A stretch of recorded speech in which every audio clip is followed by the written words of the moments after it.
Alright, testing the audio, my audio. Okay.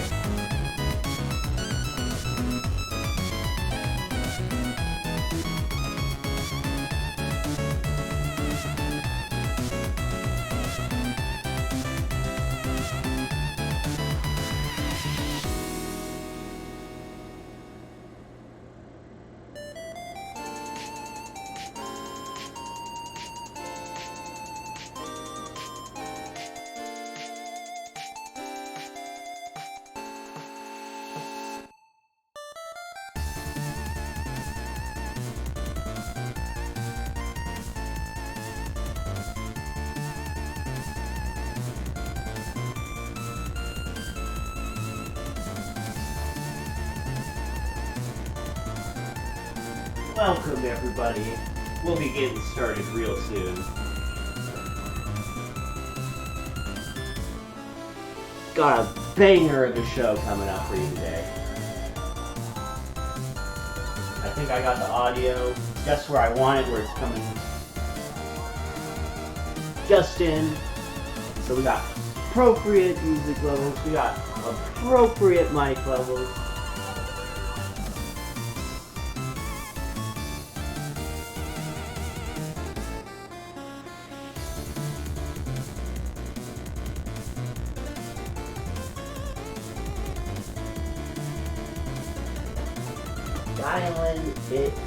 Dialing it in. What about over here on the other side of the kitchen? I think we're doing great. Alright, let's see if we can even read this TV right now.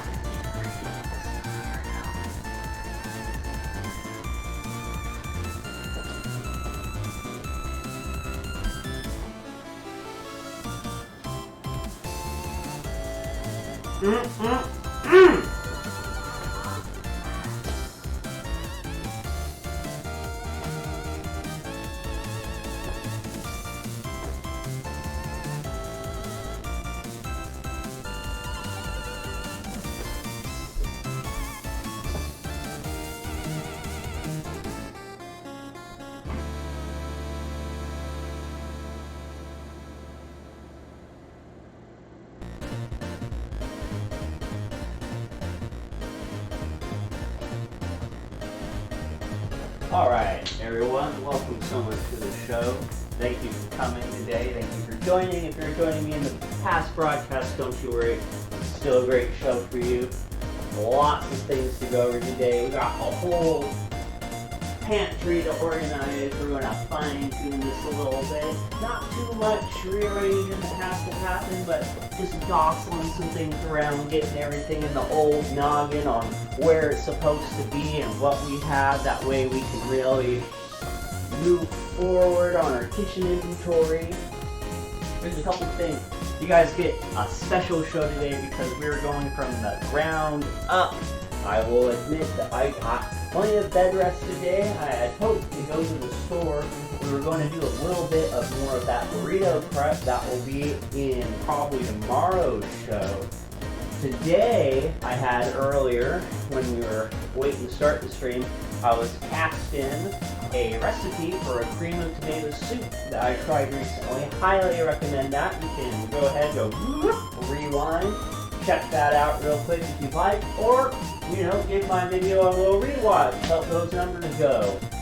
So we're going to be organizing the pantry a little bit, just take stock. You're going to hear all my thoughts on like, oh, we'll need this and that for a grocery list. You'll see how I operate through the day to kind of get the kitchen maintained in a pleasant order. And just hopefully try to instill upon everyone that is watching good kitchen habits to have. Now, there's a couple things that I want to do straight away is that I'm going to make myself a little coffee.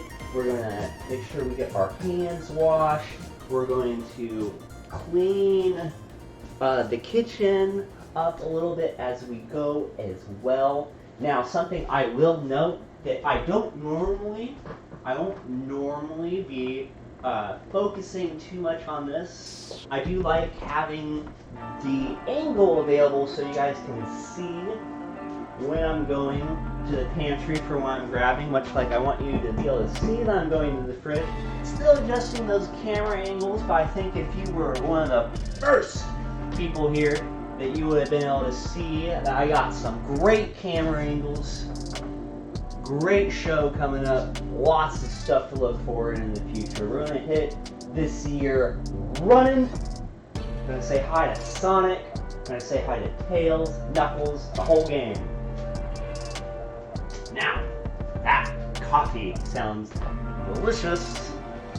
Now, you might be wondering where I got this cream of tomato recipe, and it is written in a little peculiar way. It is written as kind of an as-you-go thing. It puts the ingredients and what you're supposed to do with it kind of in the same line. So instead of it being blocked ingredients and then the ingredients and the instructions are one list.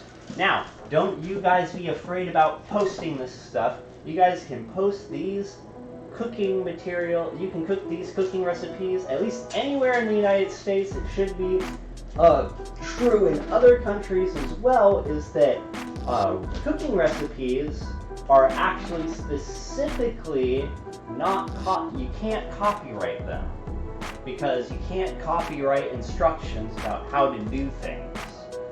That's why secret recipes are so important. Aha, there you go, you're learning something already. That's why it's important to have your secret recipes, because once it's out there, it's known. However, I want you guys to know everything that I know. I want more people cooking from home, because it is just so good. It really helps bring you back. And what I'm cooking from is The Joy of Cooking, is where I got that recipe from.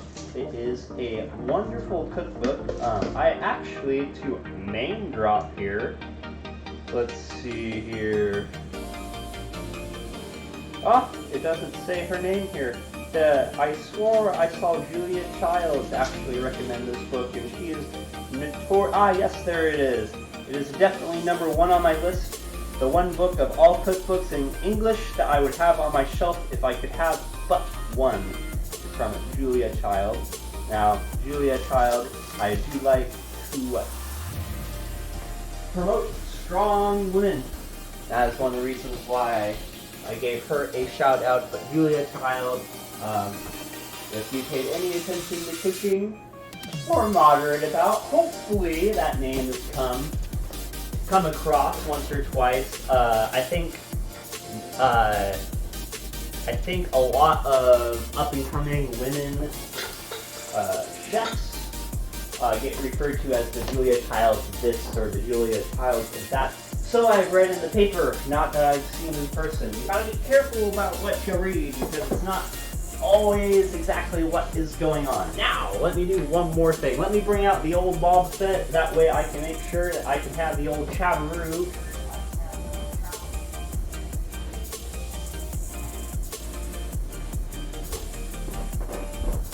Boom. Okay. Now you guys are here. Reach me.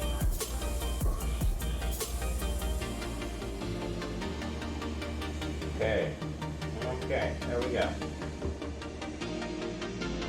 Now there you go. You guys, this is now where you guys are.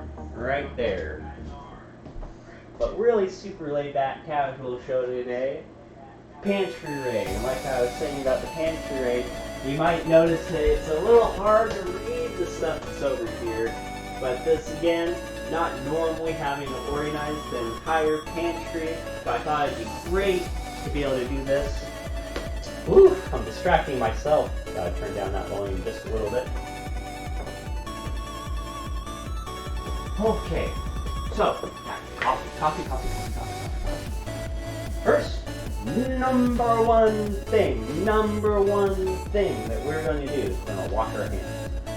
We're actually also going to pull our hair back. Locks. All these cooks, jealous of my locks, I tell ya. We're going to go ahead get that tied back, because if you want my hair in your food, you're going to have to pay extra for that. Okay. Now, in the future, something that I'll be wanting to have is that I want to be able to have a camera on the sink, because I want you guys to see how often I'm returning to the sink. It is a big part of my whole book. One of the best instructions I actually got from someone was clean as you go, sign of a pro. It was my very first year of cooking. Oh gosh, when was that? Back in 2011, maybe 2012, no later than that. The bartender came back and saw that I was making quite the mess. And I told them I was just trying to get the food out quick, and he assured me that being clean as you go is the sign of a pro. You can't say it any other different than that. Now I made sure nice and lather up my hands. We're even going to get up on the wrist a little bit, because I like to wipe my face like this. So make sure we keep it all clean. There you go. And then also hot water.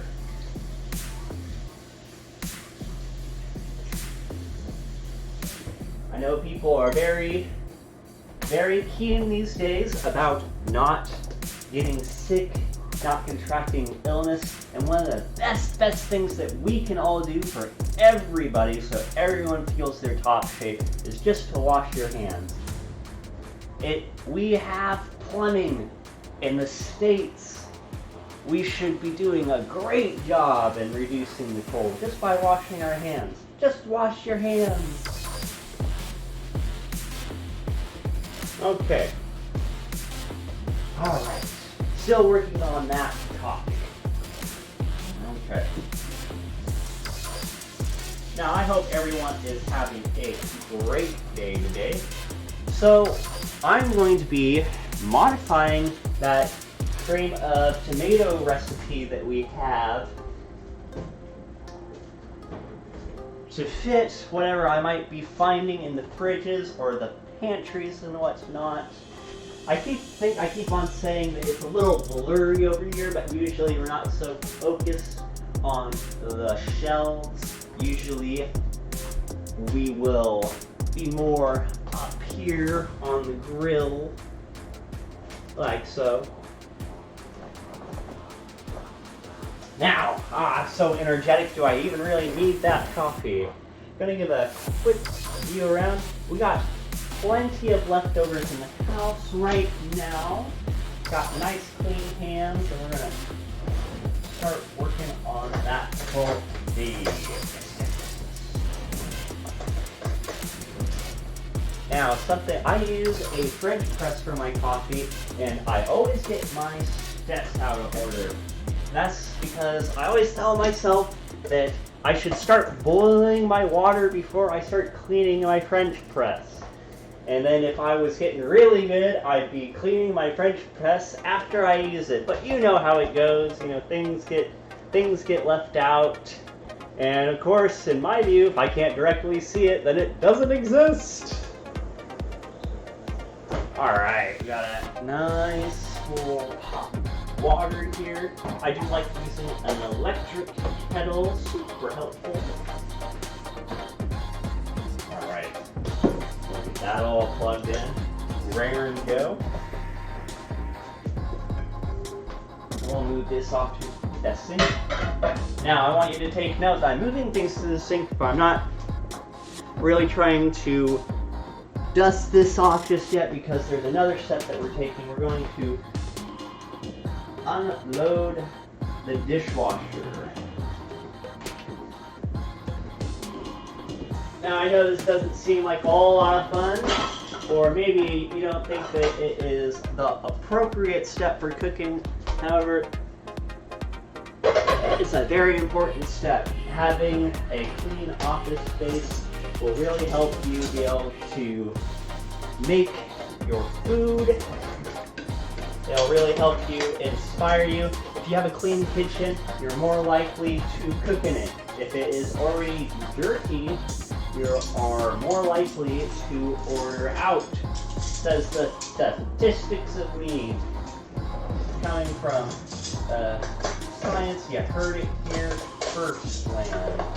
Now don't you worry, I may be a confident fellow, but I'm never going to steer you in the wrong direction. I will be very sincere about my education and my background, which is diners and dives. That's right, I'm bred in that pure stuff. Or some people might say I am not even human, and that go back to my graveyard. Yes. Yes, that is definitely the pristine morning crew, the shaggy swing, and the desolate graveyard. Yes, that is the cafe lifestyle for sure. Lots of nuances to that. Also, it's whatever you really want to make it. Every restaurant I found is a little bit different how they operate. Throughout my shows, I will go over how one of the big ones that we can talk about right away is that there shouldn't be yelling in the kitchen.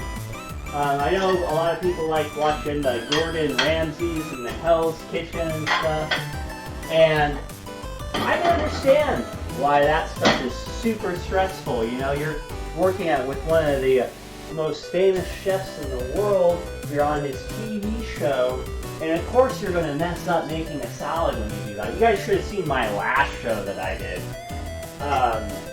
I totally had to improvise too many ingredients, and I made the worst dish I have ever made on camera. Disgusting.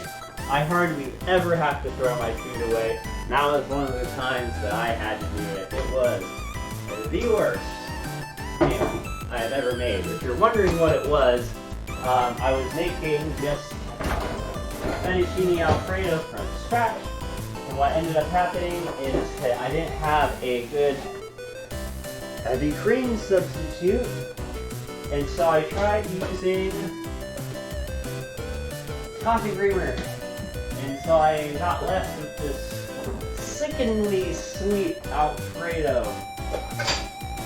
I had some really encouraging words from my friends after I talked to them about that episode, and they were reminding me that don't you worry, sometimes the best meals come out of mistakes like that. I definitely had one of those moments, if anyone is an anime fan, where there were a Food Wars episode. I cannot remember his name, but the main character not only makes some of the best dishes, but he also makes some of the worst, the most disgusting dishes. And him and his father will laugh about it like, ha ha, no, I have the record for the most disgusting thing. And what I'm talking about is what they made is they had like squid and peanut butter, and that was the meal that they made that was all super disgusting. Most of the time, don't you worry, most of the time I'm cooking absolute deliciousness in the kitchen. I hope to give that to you today as well. I have given you at the beginning of this video, I've given you a fail-proof recipe. Now, I do want you to be careful about this recipe, because if you do rewind to let's talk about that recipe. If you rewind to the start of that recipe, you're going to notice there's something I want to point out on the reading of this recipe. In fact, let's just go over it. There we go. You can see how the white sauce is coming up on this.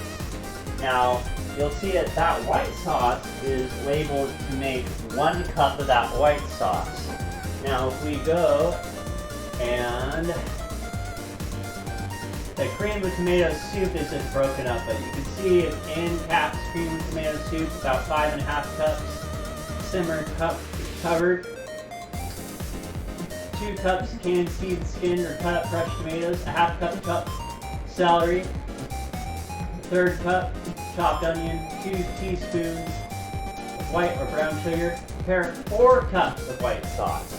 So that's for the stuff that you have to look out for.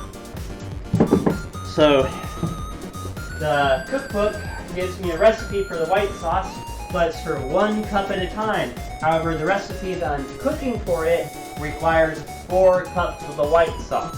So what are you going to do with this recipe? If you want to cook it, you're going to take that white sauce recipe and you're going to multiply it by 4.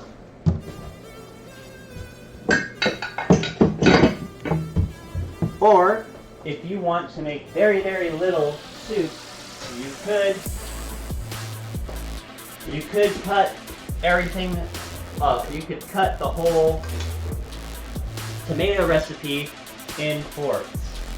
And we're going to use a little bit of a modification, something of a little bit of an in-between of that to make our soup today. There we go. The water is just reaching a boil. I just heard it click over. Let me go ahead and breaking this out. Now, for your coffee grounds, I highly recommend not just throwing them away. If you have a garden, if you have a compost, this is a absolutely wonderful addition to that compost.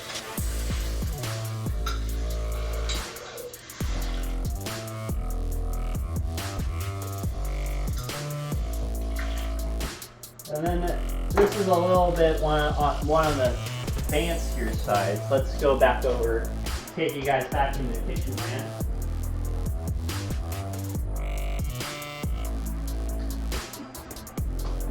Now this is one of the more fancier French presses that you can buy, but I do like, I buy my kitchen tools, I buy quality over quantity. I'm really trying to get these to last 3 years. 3 years is my goal. It's really hard to be able to look out like what should last a lifetime and stuff, but sometimes stuff just gets a lot of love, it gets a lot of use. What I like about this ceramic is that it maintains the heat better. It maintains heat really well. Something I'm actually going to do is I'm actually going to pour all my hot water. I want to start heating up this ceramic, and it's a great for those ones that like the halflings, or I like to call them hobbits because I don't like the word halfling. Hobbits. If you're fans of hobbitses, you might know a thing or two about the hobbit's leaf. Barrels and barrels of hobbit's leaf. So if you know about hobbit's leaf, you might know a thing or two about ceramic. That's just fine and dandy right there. Alright.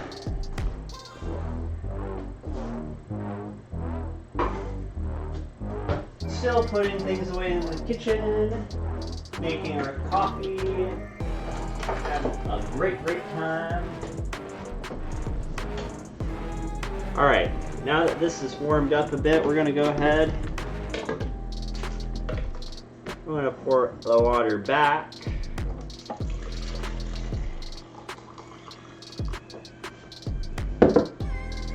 Now you folks may laugh because you're seeing how I'm being so elegant, so refined. Look at that. Obi-Wan Kenobi French press dive. But then you're going to see me bring out the holders. Nah. That's right. That's right. Give me the cheap stuff. If it came from a gas station, perfect. And then also, if you are a big coffee drinker, something that I do recommend is not adding as much coffee as a time. You can get that nice flavor still without making your whole digestive tract go woo. You know what I'm saying?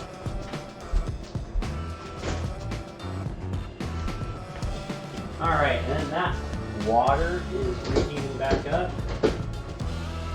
And now we're getting to the point where I still haven't touched the dishes because I'm still working with clean hands at this point. So the next thing that we're going to start doing is that we're going to be wiping down all our surfaces in the kitchen. And so I'll be able to show you how spanking clean we're able to get this. Now I'm going to be moving any extra riffraff. I'm going to be moving towards the sink at this point. Just heard the water come down from the boil. Perfect. Exactly sure what that is. Put those up. Check in the butter container. Let's see if we got any more butter. Yes, we do. So as you can see, still working with clean hands, so I'm handling food right now. And one of the things that I did is I checked to make sure that I have butter coming to room temperature. Let's see. Yeah, this is 8 tablespoons. Something that I am going to do real quick is we will be using the microwave in these shows for various things, from giving a little head start on the butter, and we just put it in there for a nice 10 seconds. You know, nothing too serious, you know, just trying to give it a head start from out of the fridge. We'll just plop it down underneath that, get the rest of this put away. And I bet my water is come to a boil yet again. I give it. Now, I've described how I make coffee. I'm giving this Folgers all the love of a connoisseur right now.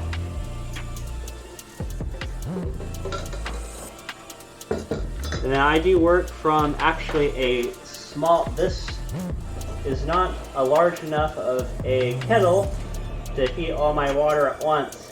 But what I don't do when I'm refilling it is that I do not re-expose the element to cold water, because I'm not trying to rapidly cool off that element, because that can cause the transfers of metal stuff to fly off of it. Alright, let's get, while that coffee is going, let's see, am I about ready? I think so. We can start wiping things down. Now, instead of grabbing the sponge the first thing, I'm actually going to grab a paper towel. I don't want folks to be scared about using paper towels either. Don't go for ones that are too cheap. Don't go for ones that are too expensive. Mix and explore your brands a little bit. Find the ones that work for how you use them. Some people will need ones that are a little bit thicker. Some folks will be able to get away with ones that are a little bit thinner. I highly recommend just wetting this down, and then we're going to use it to just pick up. We're just going to give the first initial wipe down of our whole kitchen.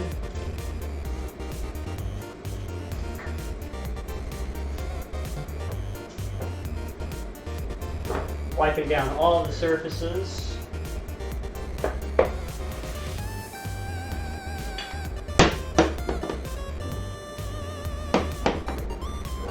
We're gonna get real back behind there too.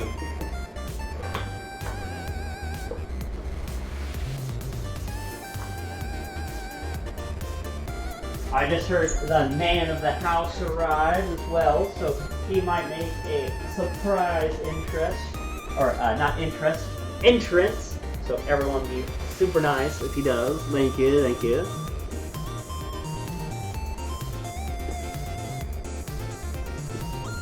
And we're just picking up all the scraps.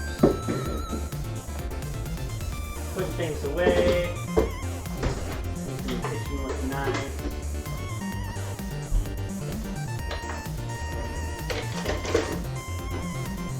We're going to be starting with a clean kitchen. And right now, we're just knocking all the crumbs and stuff down. Now, for some of this stuff, I usually have it done way ahead of time. This is just one of those good moments where I'm actually able to show everyone from the ground up just what goes in to before I even start cooking.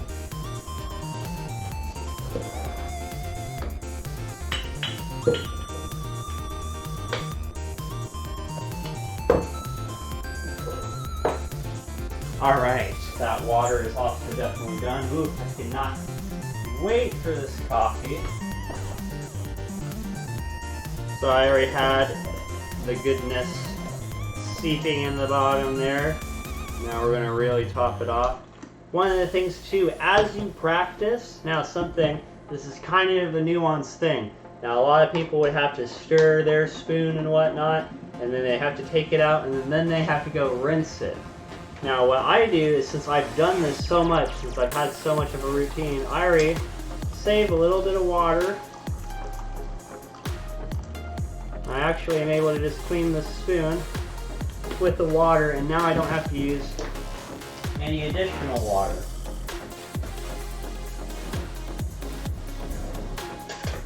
And I can actually put it straight back, because the only things that it was used for was, in fact, coffee. No mouth involved on that one. Alright. We can move this off to the side now. I'm actually going to leave those few dishes in the sink. We're going to go ahead and pull up an overhead view of everything now.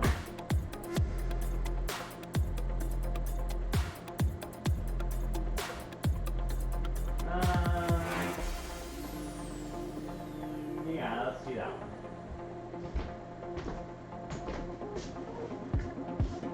All right.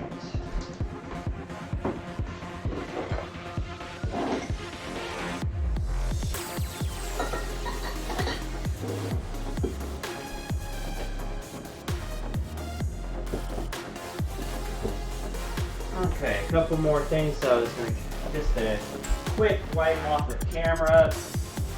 One more counter that's not in any of the scene shots.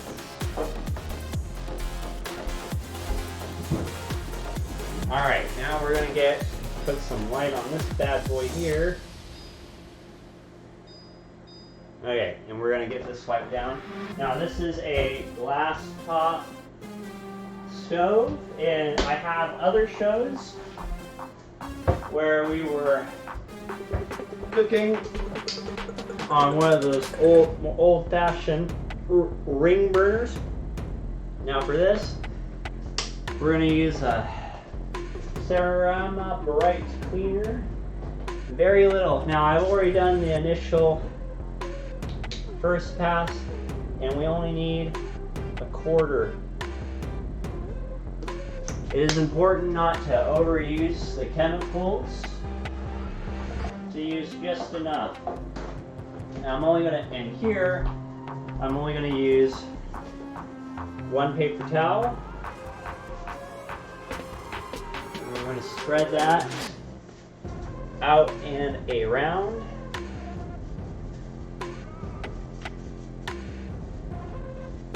Give it a nice whole coating.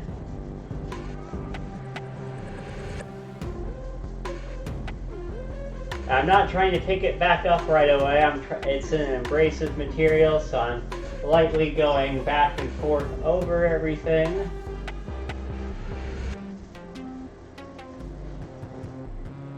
Whoop! And then also what I'll show you, once it gets to about here, this is where I'll fold it back over again. Because you don't want to be pushing back and forth dirt over everything. That's how you're going to be getting streak marks. I'm going to try to hit the bad, more scuffed up parts first.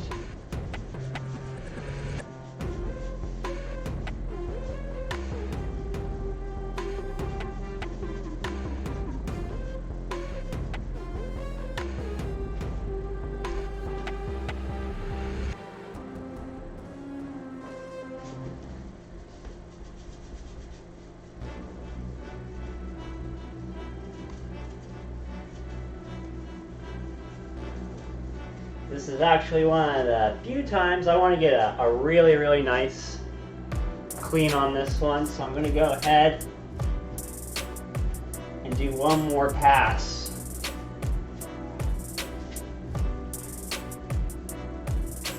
To really try. Bring it all up. Now this is an important step. It's a really important step to do if you are in an apartment.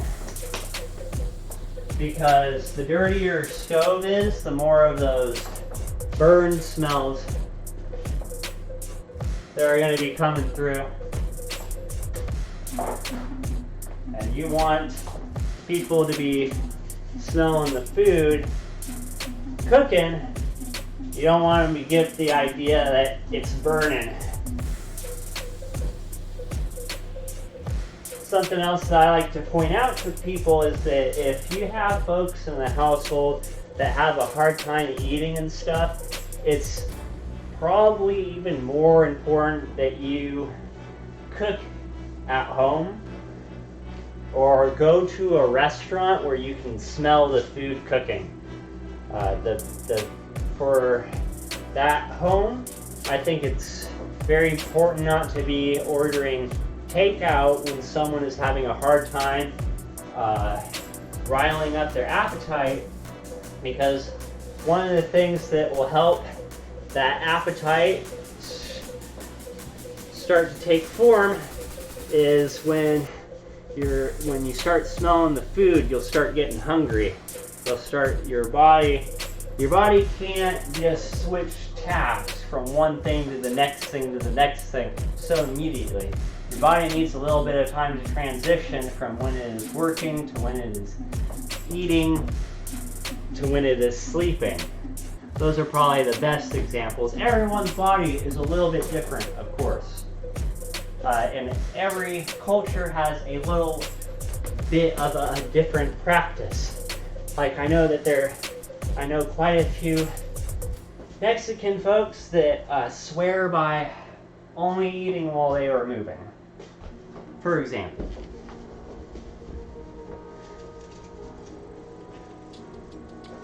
All right.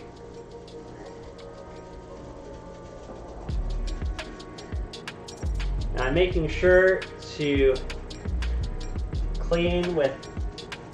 wipe it down to when I'm buffing it out, to make sure that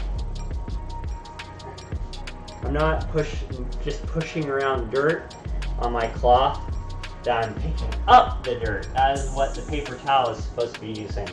And I'm big on paper towel use for this cleaning portion. That way, none of that stuff is getting into my sponge. Now, if you are really against using paper towels and you really need to use sponges, I have a recommendation for you. If you want to just use sponges, is that there's different types of sponges that you can buy. So lots of people get the yellow sponges, which has a less abrasive scrub pad on the back of it, which is great for dishes. It's great for those non-stick materials. It won't be too abrasive.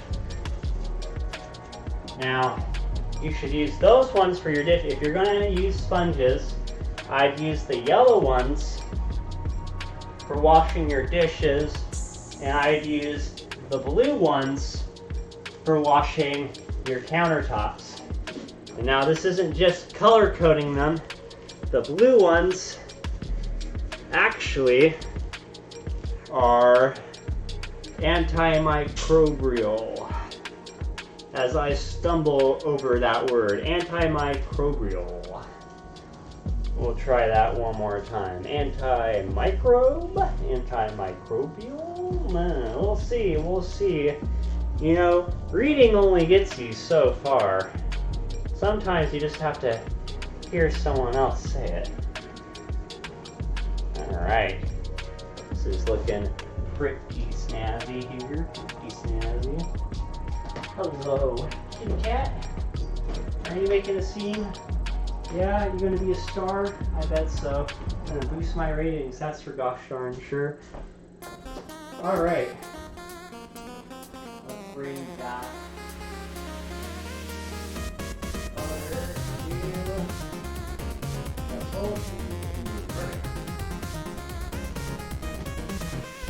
Alright, so now the countertop is all clean. What's the next step that we can do? Well, it's in fact pouring a little bit of coffee. That's the part that we're going to do next, folks. It's nice and hot, nice and warm. We are in the last month of winter. Congratulations, we are making it. Now just because it might be warm enough in your areas, things like that, don't think that you're supposed to be just hitting the pavement right away. We still have one more month of winter.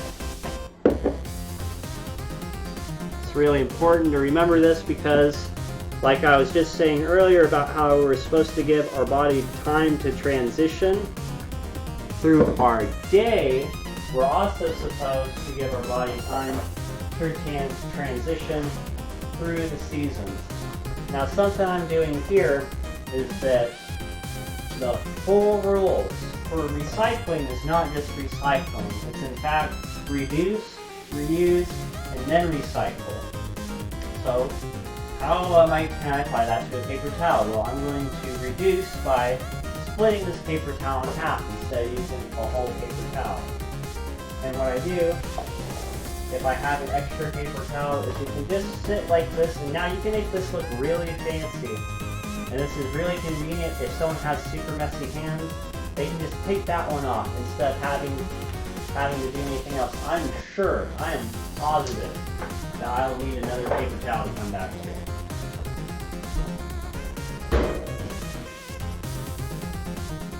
I just noticed there's a little bit of a coffee ring forming. Don't want to undo all the hard work.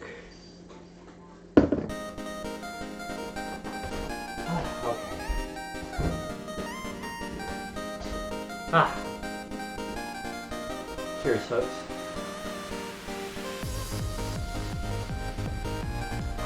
Okay. Let's take a look at this pantry now. Alright. So we have our saran wraps and things. Now, I want to take care of this. I want to make note. Don't make it a common practice to set things on the stovetop if you have roommates. If you never, or just pay very close attention to your hot surface light. You need to, if you're going to put it on, your first instinct should be, don't set anything on the stove. Your second instinct should be, is the hot surface light lit? And it's not. Now, it makes me anxious just doing this, just like having stuff right here. I'm almost going to just try to avoid doing it because it's such a big fire hazard. All this has to do is just get turned on and it'll start cooking all your plastics. Okay. So, the main goal of this today is that there's just a couple things that we need to unbury. We want to take a look at our produce that we have real quick. and kind of just give it a quick little reorganization of things.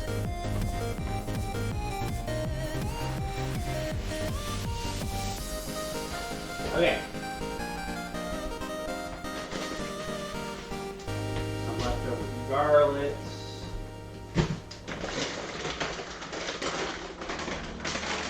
Egg pasta. So the first thing that we're going to do is kind of like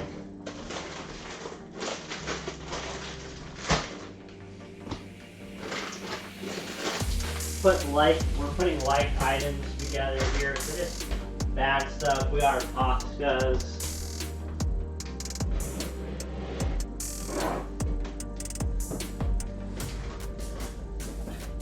A couple more random items.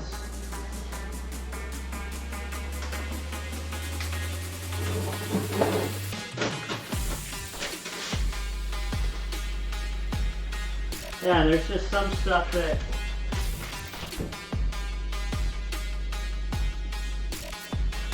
those look like cat toy instructions. We'll go ahead and keep those. Oh, nope. We'll make sure it's not a warranty.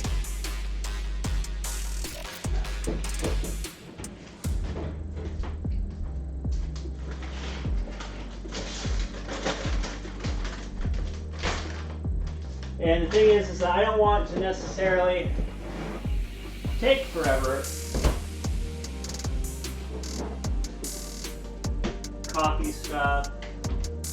We're going to start with getting one shelf cleaned off, and then we'll work from there. Oh, you know what I forgot to do? I got a little ahead of myself. Before we start this whole pantry, we're going to sweep. So we're going to kind of do it in the reverse. We're going to reorganize this one shelf, and then we'll go and we'll sweep.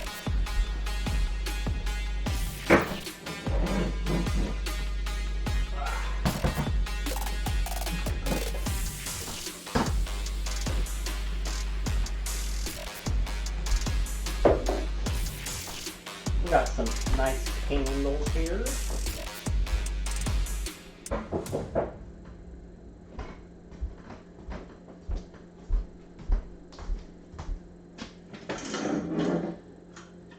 We're going to move that can crusher appliance up one.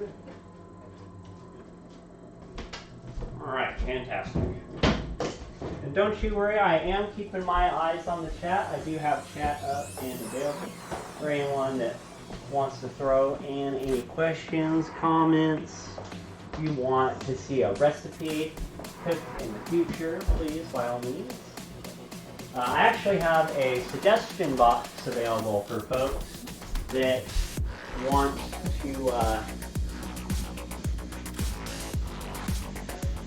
see a recipe come up in the future. You do have the option.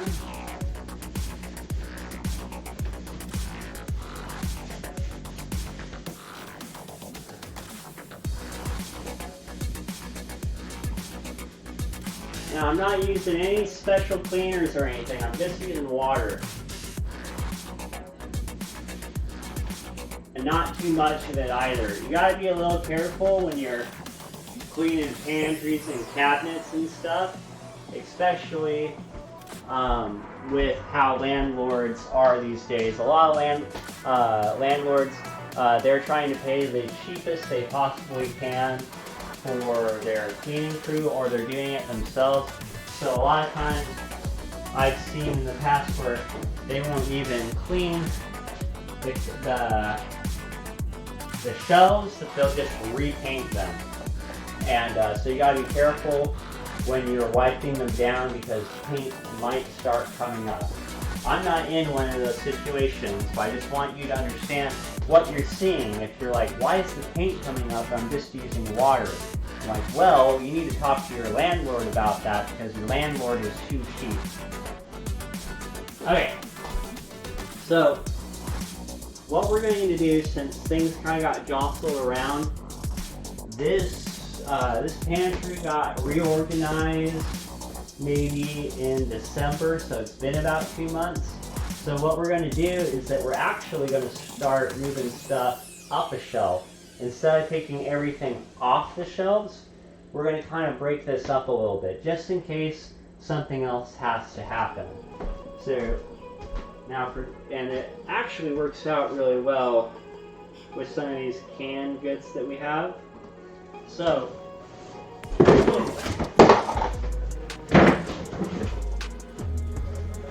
now we're actually, so what we did is that a lot of the housemates wanted to have some backup vegetables and stuff. We now have the backups available, so I've been really holding off on using these botched canned goods. You guys kind of see that continuity between older shows, and you're like, how does he have such that same food? He's not cooking with his food. I am cooking with my food. There's just some stuff that was asked to be kind of held in reserve for a little while until we were able to restock it. Now that that has happened, we are going to go ahead and move these out of the boxes.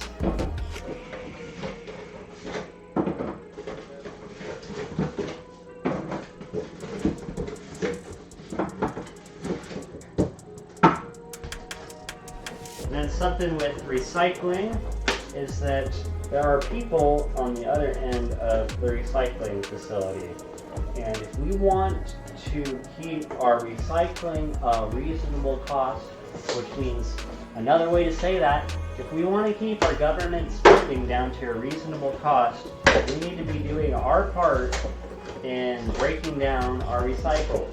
Because if we don't do it, then we're asking for someone else to do it. And when we ask for someone else to do things, you're supposed to pay them.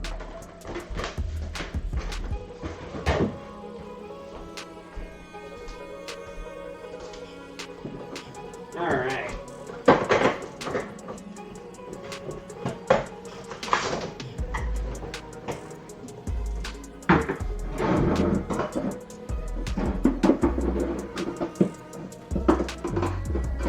Now how I'm going to do this, since I have so many of the same product, I don't need to worry about having it faced. I don't need to be able to see it all. I can just look and I can know that this one row is my cut beans, and I can push back on it.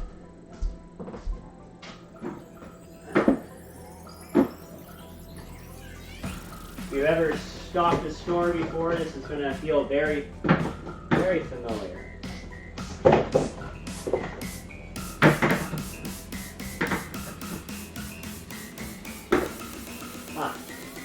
And then also, sometimes your favorite brand might not necessarily be the best tasting one. This might be cans that stack better. Alright, so I have my whole two sets. So I kind of put my overflow over there. Again, breaking down boxes.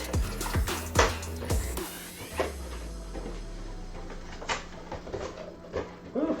I certainly am working up an appetite. I can't wait till we get to that food portion of the game.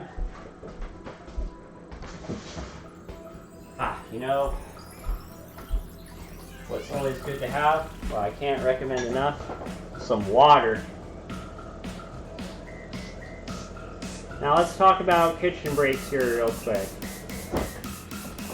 By your third hour, you're supposed to be able to have a 10-minute break.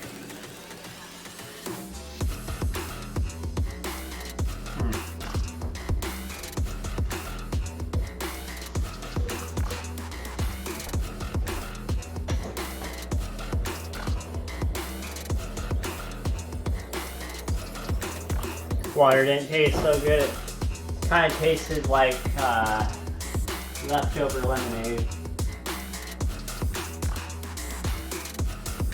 That's really funny that that glass averted my eyes and was all cleaning of the kitchen. Okay. Back to doing this business. Alright. So, we're going to move our pasta sauce up.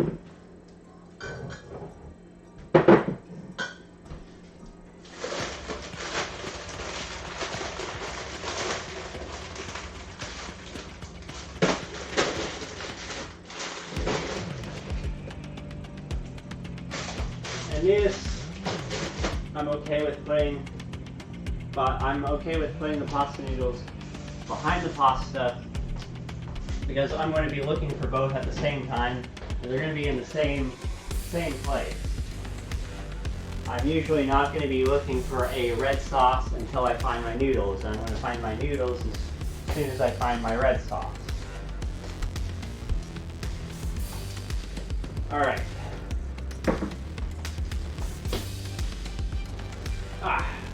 We have a few more canned goods down here to go through real quick.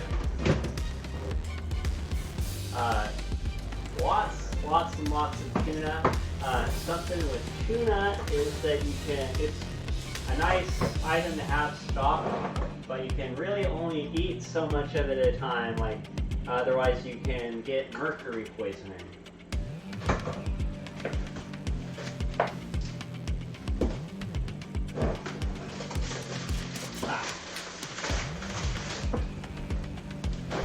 So we have some other pasta noodles. Our lasagna, thin spaghetti,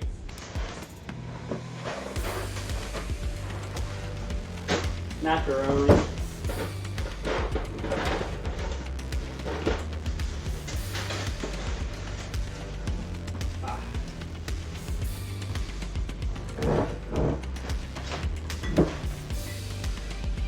Alfredo sauces,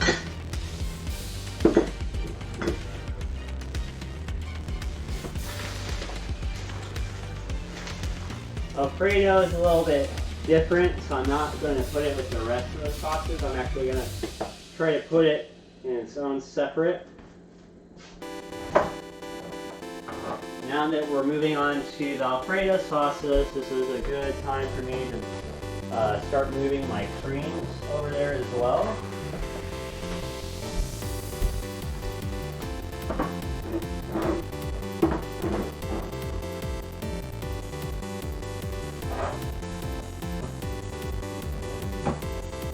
Some of the things I have stocked to bring it is that there's lots of greens and chickens and stuff. This is really great for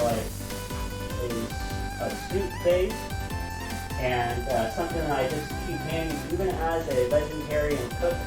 I keep these handy because sometimes, every once in a while, especially during the winter months, which we are still in, I do like to have just a little bit of meat, especially if I'm getting sick.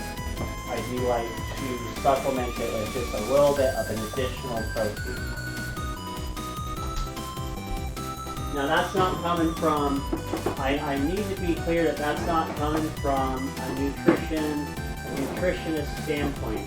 That's coming more from like a gut feeling standpoint.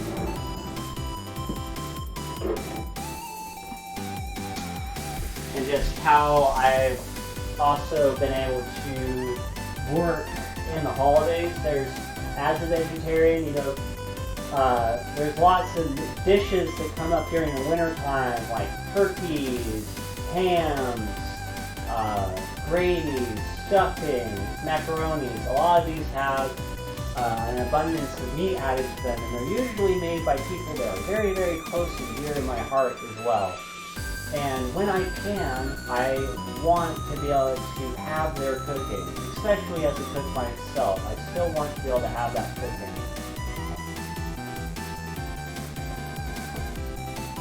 So I make little exceptions, and usually the time of year that I make those exceptions for when I am going to have some meat is during the winter months. And I find that this follows a more traditional lifestyle where you don't have an abundance of food out in the world during the winter months. That this is the time that you would have to go out and kill some game, or have some salmon smoke, or have some jerky, have something ready and preserved. So I like to follow suit with that. Alright, still plenty of canned goods to go through here.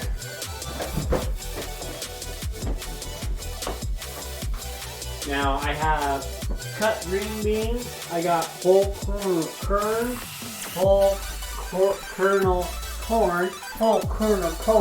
Try saying that 3 times fast. Oh, hello, we got the chat up. Hello, Stiffnick. And Kent the Third, welcome into the chat. Sorry I was getting all up and at 'em on it, doing some other readings. Thank you guys so much for coming to the show. Just doing some pantry organization right now. Just kind of looking at the stock that we have. If you zoom back, if I'm talking too much, you can zoom back to the start of the show or watch it on the replay.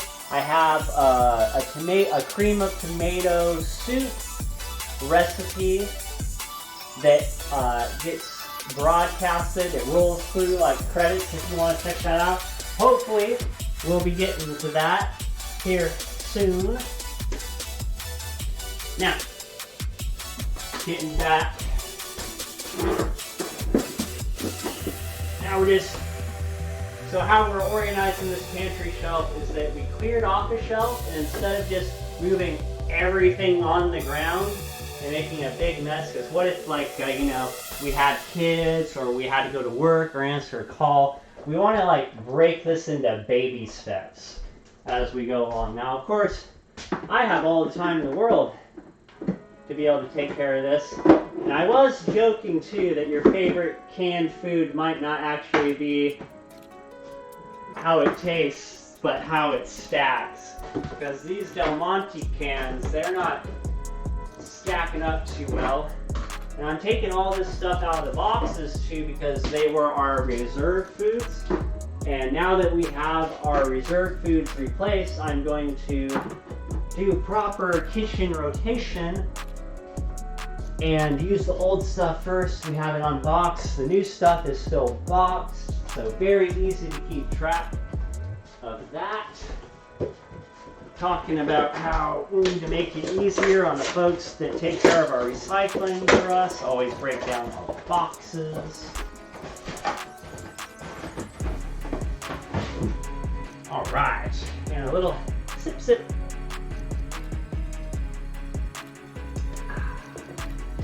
Thank you so much for saying hi, both of you. Thank you. Okay. Something also on the whole reduce, reuse, and recycle is that we had a whole jar of animal crackers. This has been a really useful little plastic to use when I have an abundance of soup. I didn't have to go out and buy a whole, container that I'm just going to lose the lid to. I have this guy, and as it gets stuffed up, it's a nice durable plastic, and it's also recyclable as well. So I'm going to use it maybe 2 or 3 times, and then eventually it's going to just be a little too stuffed up, or maybe just a little warped. I'll be able to recycle it at that point. And that's following the rules of you reduce, you reuse, and then you recycle. Recycling is the 3rd step, not the 1st step. Okay. Let's see. So we got our red sauces, we got our pasta. We moved on to white sauce, creams, and then vegetables. Okay, we got a few more creams. Now, I had the cream of chickens. Now, personally, what I use for, as a vegetarian, is that I'll use creams of celery instead. Throw that on up there. And what I'm going to do is that I don't need absolutely everything faced. It's important for me to be able to see all my food, but when it comes to these creams, I know all this stuff back here is creams. What I can do is that I can, instead of having it all pushed back with my cream of chicken and my cream of celery, is that I can just pull up my cream of celery slightly, and then I know that there's something behind it that is different, as opposed to these cans here. These are stacked straight back. I know that they are all the same thing behind it. All right. And we got one more cream of chicken there.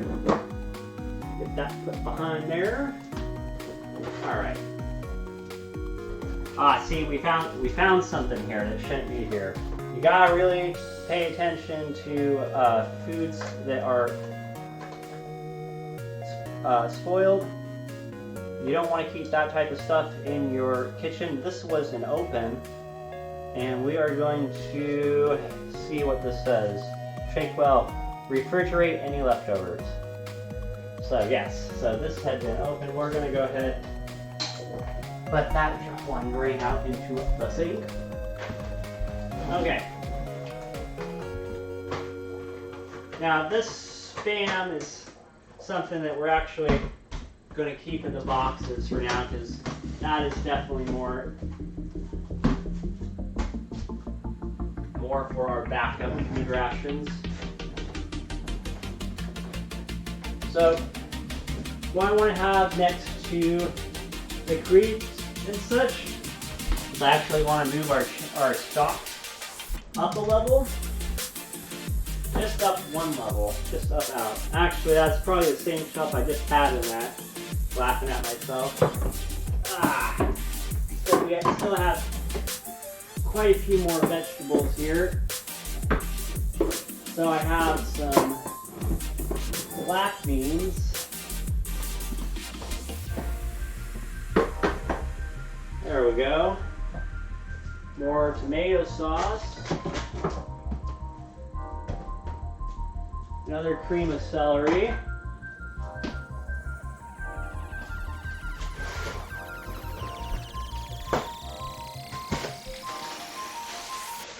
Something else I do is that I try to, I try not to get rid of these boxes too quick. Try to use those because it looks nice on the shelf. This has a way to open up, and you can just get it all nice and closed again. And then if you use like all your maple ones, like this is a variety pack.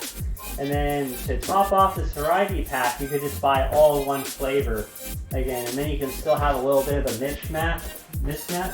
Or you could just buy a whole new box. I tend to see that the variety flavors tend to have less than the whole. Let's see, Anton Plays. Hello, Anton Plays. Welcome to the show. Welcome. We're doing a little pantry organization right now. Thank you so much for saying hi. Alright, let's see what else we got. So we're moving down more to our bulk stuff here, but we're still working up on our canned goods. Some more black beans. Plenty of black beans. Now, black beans, or beans in general, are actually something that you can store dry. I have canned beans because a lot of my cooking revolves around, I want to be able to cook a meal in about 20-25 minutes. Ideally, I would want to be able to make it as soon as 10. 10 is a pretty quick time to be able to whip up a meal. And I will be able to show you guys on camera a few times. They're just like really basic recipes, so I've always felt it's a little odd because I want to fire up like about a 2-hour show. So it's been a little bit, it would take me more time to set up this stream than it would to actually cook some of these meals that I have. But I'm going to be doing more of those meals just because I want to show people like, yeah, it's really easy. It's really, really easy to just whip something up and be done with it. Then it's one of your 3 meals for the day. Okay, back to work. All right, another cream of chicken. Those Campbells stacked really well. I could actually get 3 stacks. These Del Montes could hardly even get 2 stacks on it. Oh wow, there's a big old cream of chicken. So we're gonna put that in the gap that we have.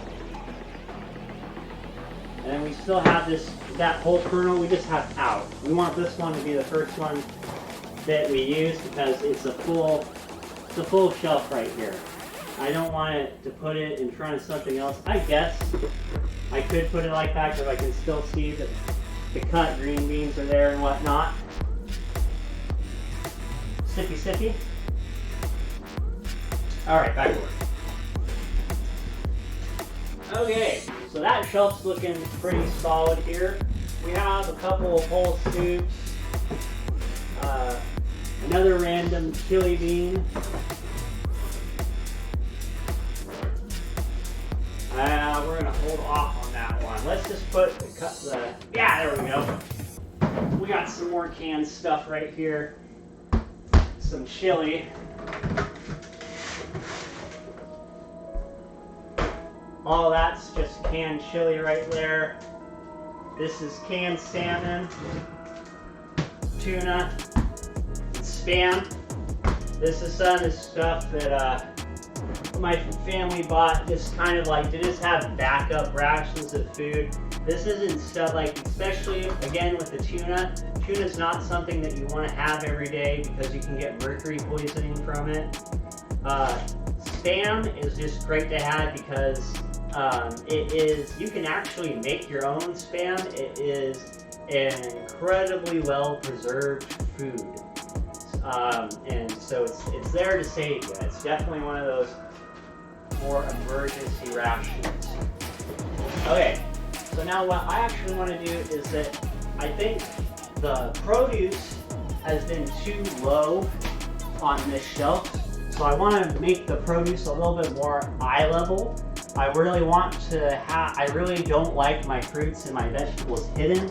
I really like them out in the open because I want the banana to be the first thing I see and not the box of crackers. Okay. So we're gonna go ahead. Now that we're about to have this shelf cleared out, I'm gonna go ahead and we're gonna just give it a wipe down. I go ahead and hang on to little boxes like this because again, this is recyclable and it's not like a $1 piece of trash from the Dollar Tree, and it can really help organize your pantry. Let's see, this is a dairy-free cheese sauce, and that was just hidden back there. So let's put this up.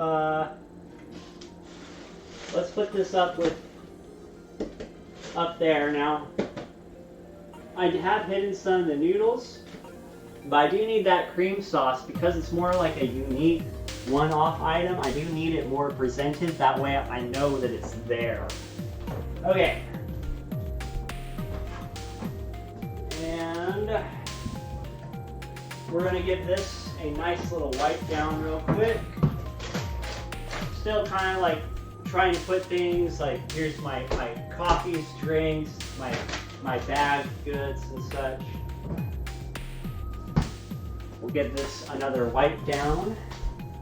Again, I'm not using anything super abrasive when I'm wiping this down. I'm just wiping down with some water. And I highly recommend doing this using no more than water because you never know how those cleaners are going to react to the paint that is on this. And usually stuff like the pantry cupboards and stuff, a lot of times, especially if you're in a rental, this stuff will be painted over, and it hasn't always been as clean as it could when it got painted over. So you just have to be very careful to not pull up the paint while you're doing this. So I use something that's very non-abrasive, just water, maybe a little bit of soap if you see that it's like really dirty. A little soap or if you're putting on food like food that you'd be putting directly in your mouth, yes, of course, a little soap goes a long way. However, I highly encourage using something like a fruit bowl. All right. So now we got the bananas up there.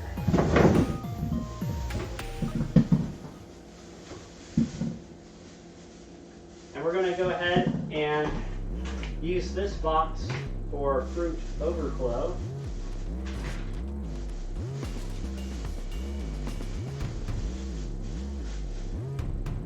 Plenty of apples. I like to get the stuff out of the plastic bags because I feel that stuff goes bad quicker when you hold it in the plastic.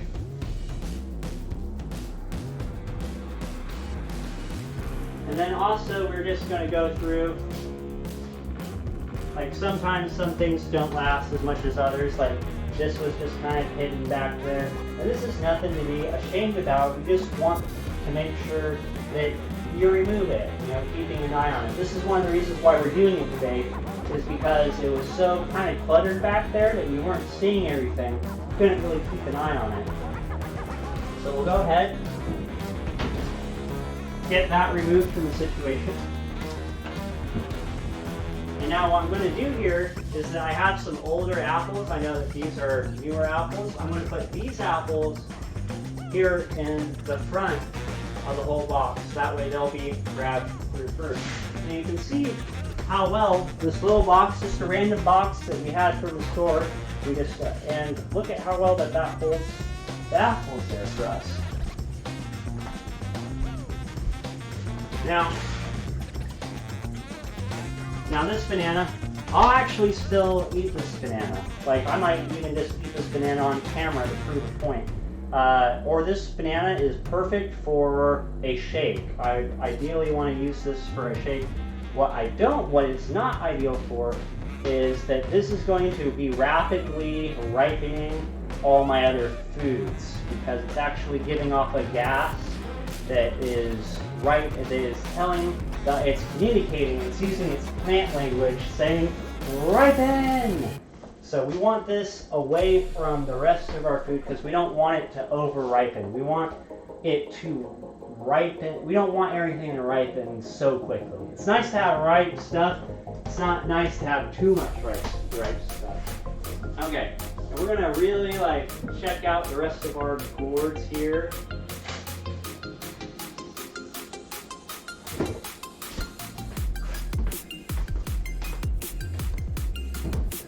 And this one, I think, now this one, take a look at this. Now this isn't actually that bad because this came from a garden. So this just needs to be washed off a little bit. So we'll give it a little scrub here.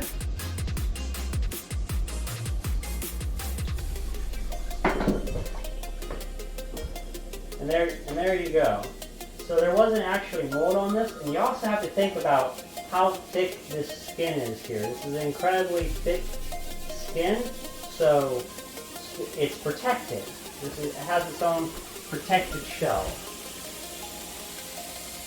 Alright, now since we did find something that did have some mold on it, I think we found the culprit. At the very bottom there's an avocado that just went totally bad on us. And you can see how that it's the stuff that was next to it that started going bad first. Now here, so we'll remove those, and now here on our bowl, what I was getting to is because we just found one thing that was spoiled, we wanted to make sure that was the only thing. Check all our other produce, and now we're going to give this a nice little wash because it still has bacteria that is coming from, that came out of that fruit. It's all natural stuff, but we're going to use a little bit of soap.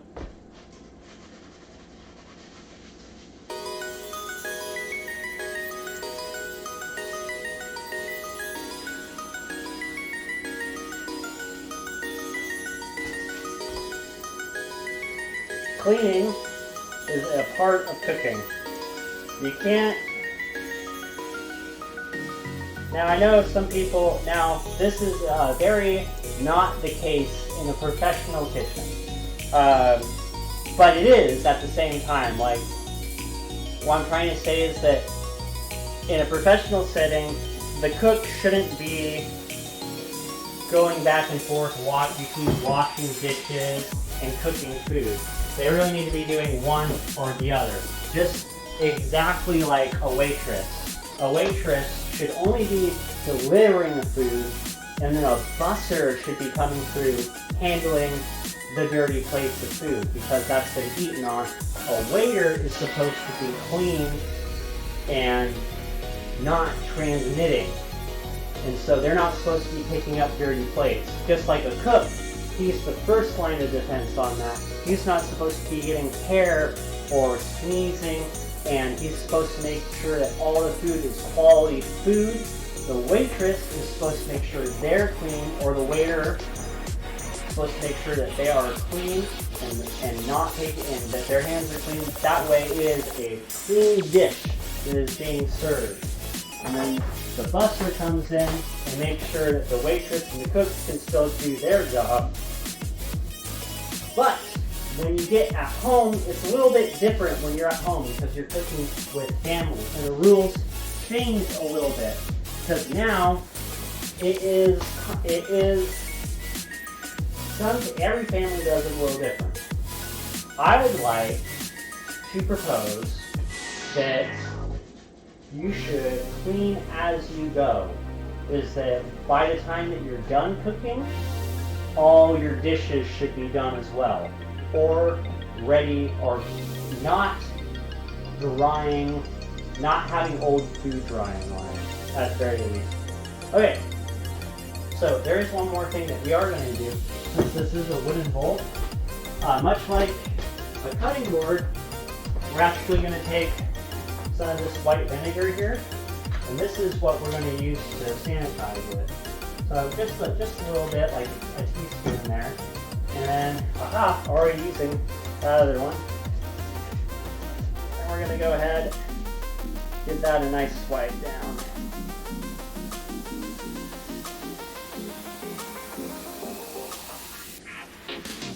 Okay. I'm very confident that there's stuff is no longer alive in that.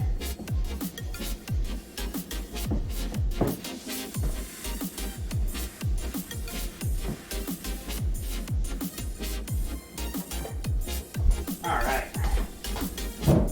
Let's see what we got. 7 months? You've been following me for 7 months? Thank you, buddy. Wowee, you've held on, trooper. You've seen me go on hiatus, come back, and I've been here and back again, like a hobbit's tale. Thank you. That means the world to me. Thank you so much. All right. So now, getting those placed back in. Our fruits. Our one avocado that we want to have out, we have that front and center.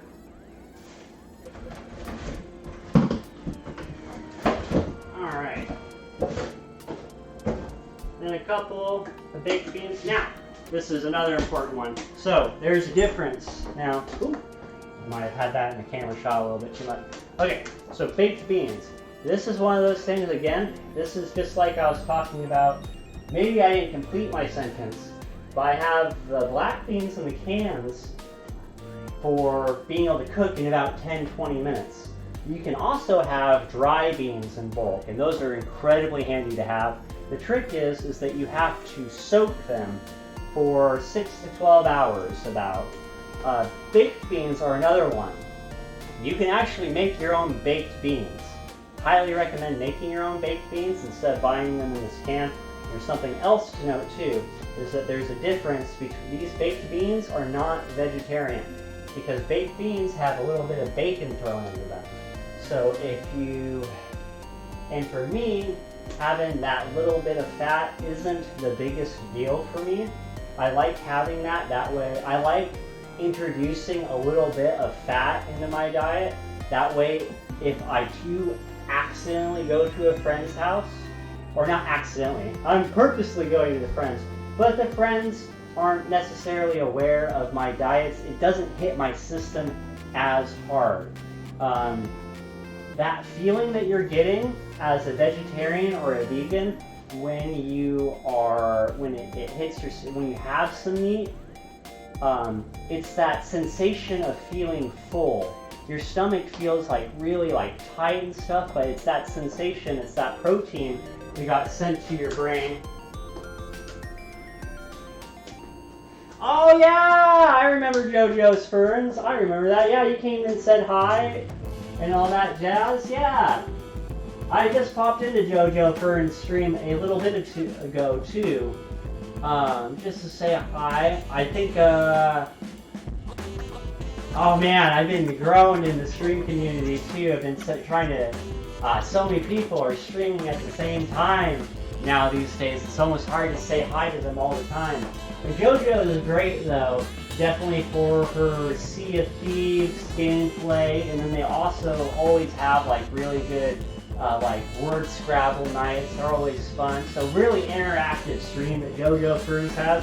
If anyone else watching the show, I actually have JoJo Ferns as a recommended streamer. You can check them down below. And please do. Please give them a follow. Please give them all the love. They are a great little streamer that is sure to always brighten your day. Okay. So, we talked about the baked beans, how you can make them yourself, how they have bacon in them to grab the vegetarians, if that is your style. We talked a little bit about how the meat gets into your stomach. Okay, let's look at these tomatoes here. So, this is about, that wasn't a good example.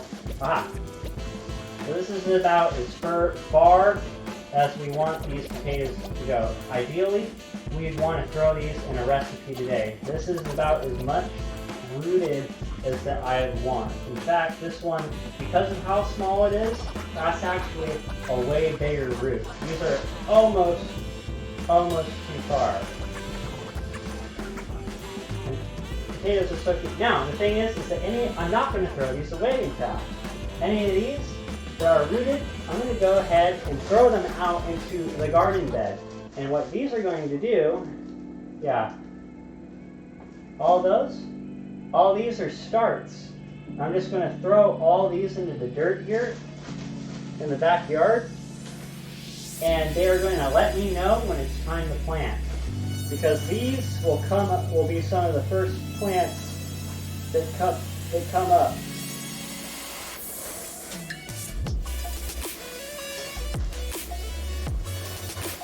Now you can see some of these, the different colored ones. These are a different potato, I believe. And you can see that these ones have held. So we're going to actually split those. So that makes it pretty easy. It's a multicolored. What do we got? Grown and harvest. Red and yellow mini potatoes. Okay, so they are two different. So the red ones aged a little quicker than the yellow ones. So we're going to just take out all the yellow ones. A few of the yellow ones did get a little bit of sunlight. The rule for potatoes is that you should... Thank you so much. Peace. Deuces. Alright. Now, the yellow ones will hold out on there, and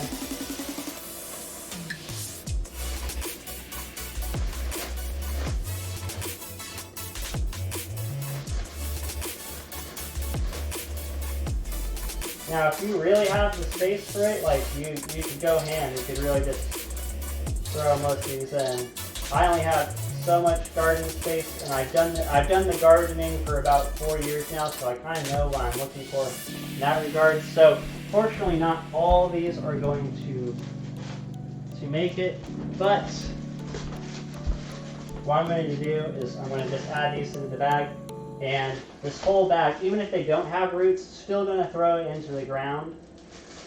So those will be our tomato starts, and we can put those off to the side now. Or excuse me, or potato starts. Those will be potato starts. Potatoes are incredibly hardy. They won't let you starve. Alright.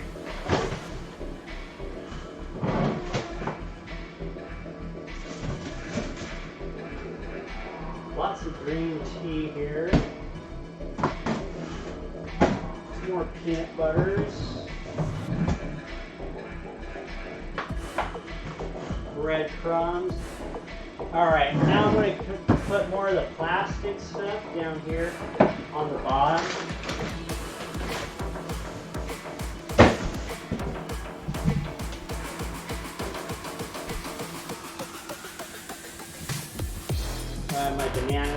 My bananas in the corner. I'm going to go ahead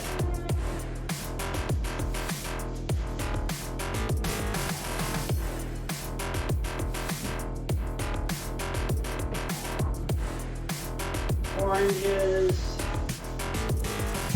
I want to use another box for the onions. There we go. Here's a box for the onions.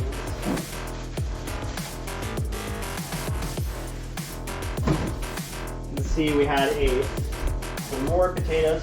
The rules for potatoes here is that you should use, there we go, you should use these in a week. You should buy potatoes for about a week at a time. All of those are ready to go into the ground.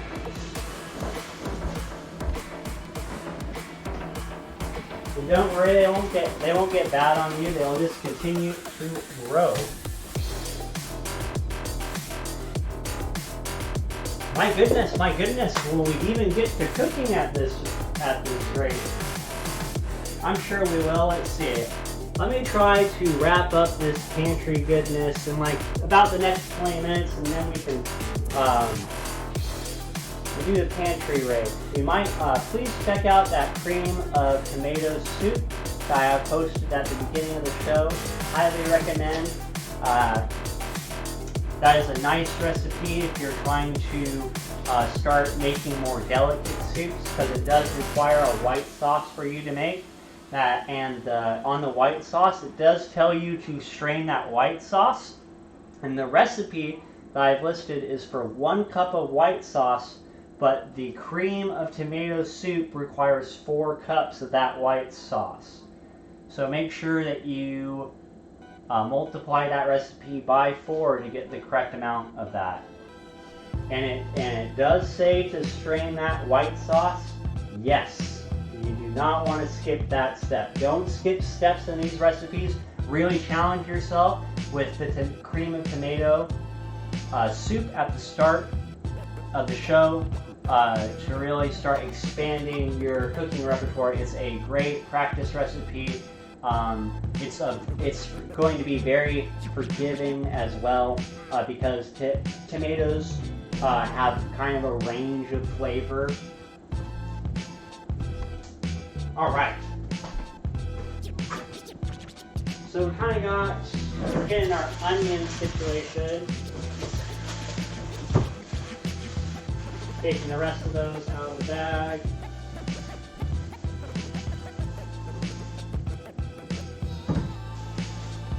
Our onions, garlic,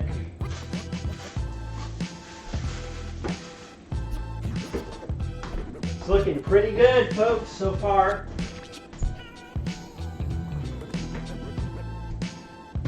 Alright, so we have baking soda here. It's a little different. Alright, let's see what's going on here.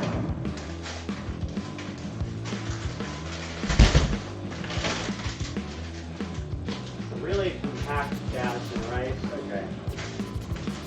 So we have rices and flours here. All right. Pancake mix. And this is good stuff to have on the bottom here. I'll kind of put the rices more together, the flour, the sugar in front of the flour.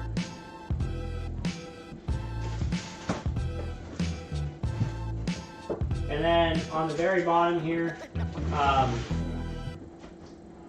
we got another bag of potatoes. Perfect. Now for the potatoes, I do like having them more in the back because, and then ideally they would be covered as well. I do like having them kind of stuck back here a little bit, so they're getting less sunlight. But really, the rule that you should be following is try to use the potatoes the week that you buy them. Alright. A little bit more rice that we found there.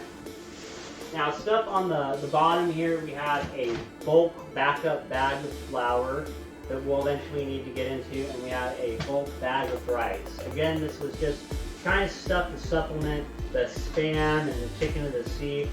And I want to note that the stuff that we decided to get for emergency rations doesn't require you to freeze. I think a lot of people make the mistake when they are trying to stock up on food for a couple weeks. They're buying a lot of bread, they're buying a lot of frozen goods. You should be really looking, if you're trying to preserve like that, is You should be looking for stuff that is canned, stuff that is salted and preserved, ramens, pastas, things like that, rices, nuts. I think that's a good general list. Not so much the freeze stuff, not so much the bread. I 100% recommend having canned fruits. Yes, yes, yes to canned fruits, because you need that well-rounded nutrition going into your body.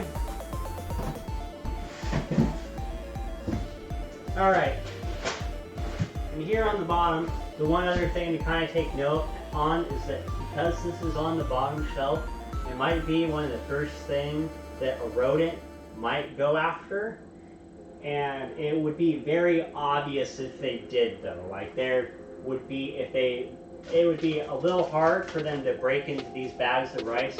They would have to chew through anything. So you can notice that this stuff, I don't normally see rodents ever going for fruits and things like that. Maybe some lettuce or plants, they might do that. So this stuff is a little bit more safer to have on the ground than it is to have like your Cheez-It cracker snacks, something like that. Or I've definitely seen rodents, they really like to go for like cracker packs, Oreos. They'll chew through the plastic and go through things like that. Okay, sippy, sippy, sippy. Actually going to refreshen up on the coffee here a little bit.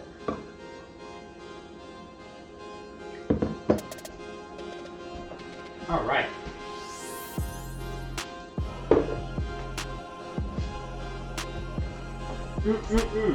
Finally got. So right now, the music that we're using is actually from Mr. Harris, I believe his name is. He did the Streamlabs? No, not Streamlabs. Let me look at this real quick.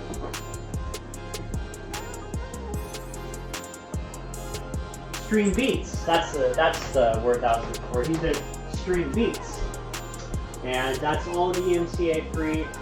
Harris has been wonderful in really giving out all this knowledge on how to be a successful streamer.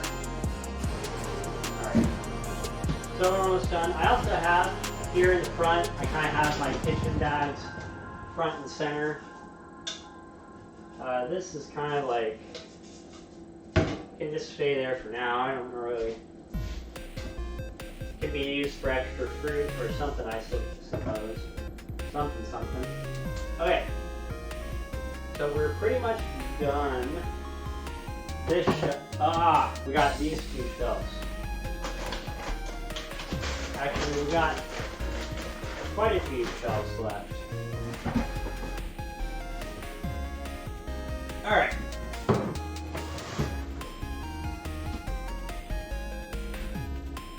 This is what's going on. Okay.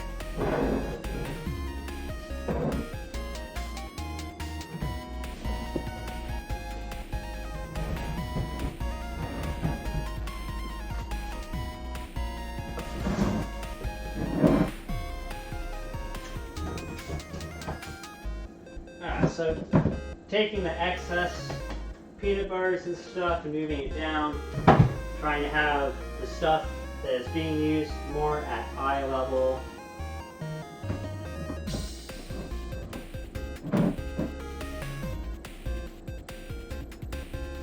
This is another kind of more of a random thing to have, cocktail garnish.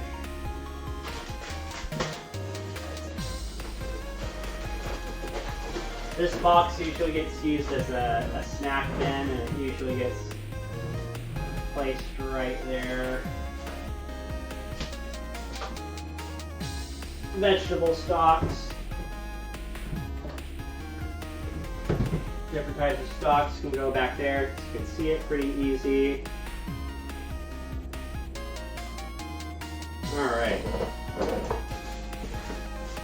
More garlic. Put that down there. Lots of breadcrumbs, pickles. Ah, look at this. A lot of jelly that was kind of hidden back here. And we also, from our wonderful grandma, we actually still have a lot of extra jams and stuff. I'm going to move the extra jams down here more on the bottom. Boysenberry jam, blueberry jam, plum jam, more blueberry jam. My grandma loves me, loves us. So blessed. Coming from her own garden. And she made all these jams. More blueberry jam.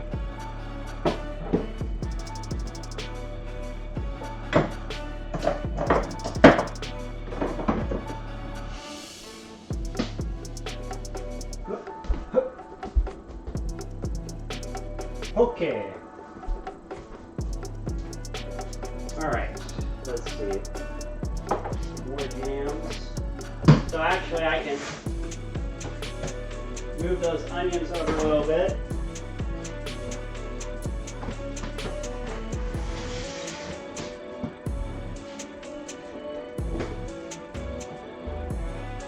Let's see, more jam. This is pear butter, so we'll keep that separate. Fruit ketchup, spicy figs. Okay, so this is more vegetables. So for the vegetables, pickles, plums, pickled asparagus. We'll want more up front and center.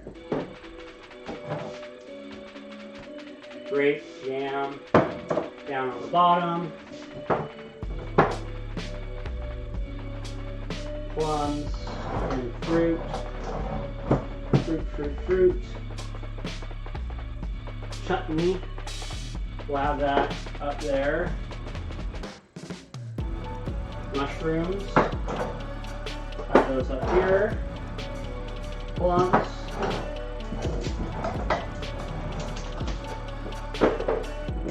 And what I'm going to do is we have these store-bought pickles, right? And then we have grandma's pickles. So I'm going to put, everyone's going to know that those big ones are pickles. And then I have grandma's pickles right there on top. Then I can actually even put the asparagus. So now we have a nice little like vegetable in between the rest of our canned vegetables and such. Pearl butter, wanted that in a separate. Peach jams, we're putting jams down here still. Raspberry jelly, oh my goodness. More pickles, we'll put those up there. And then figs. We're going to put figs and the chutney together someday. We'll figure that out in a second. Strawberry sauce jam. Oh, is this an opened one? I'm not sure.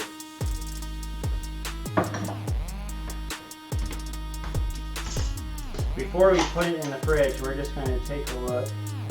Alright, here's what I was looking for.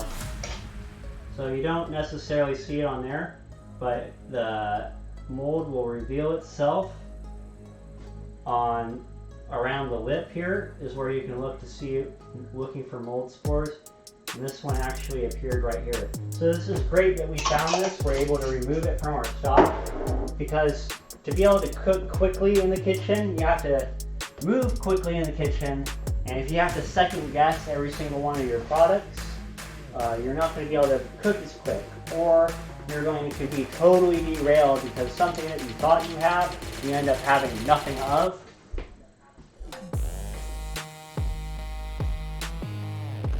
Alright, we're getting really close here.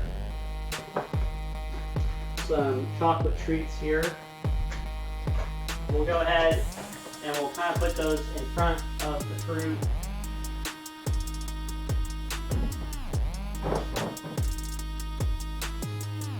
See, we have a soy sauce, and I thought I saw one other sauce out here. Alright. So this is, woo, what did I step on? Not sure what that mystery bag is. Okay, so over here, we're gonna start making like, now, here's where we're gonna put it. So all those extra fruits that I had listed off, we're actually gonna put next to the rest of our fruit here. Grape jam. Still putting all of the jams on the lower shelf.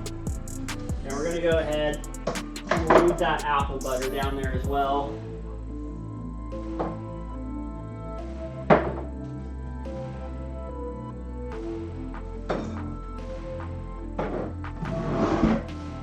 Okay, wonderful.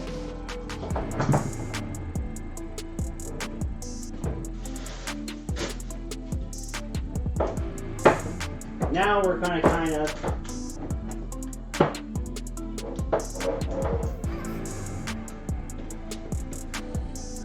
I still want that deluxe cheese sauce kind of front and center. And I'm trying not to block anything off. I want people to see that we have the rotini. And you can see how I kind of made a gap here still. There we go. Nice and organized. Have my whole new shelf cleared off again. And here, we're going to go ahead and put our coffees.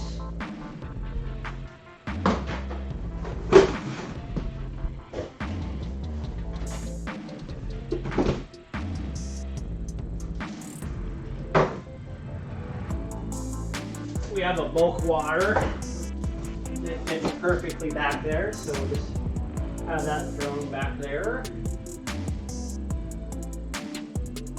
Let's see.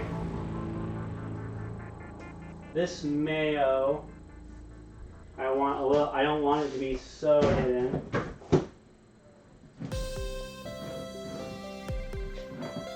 We'll see how well it does there.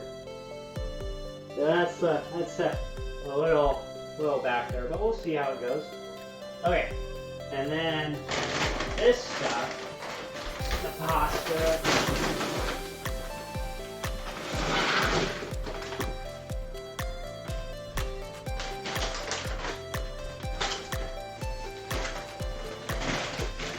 Beef jerky. This, the dried blueberries. More of a fruit. Some plums. Okay, so we kind of have another fruit section going here. And I want the fruits to be kind of next to the oatmeals and stuff. Bacon crumbles. More chia seeds. We'll go ahead and put those there because I have some more chia seeds behind me there. Oats. Another box of oats there. And then something that goes great with oatmeal is maple syrup, so we'll go ahead and have that up there.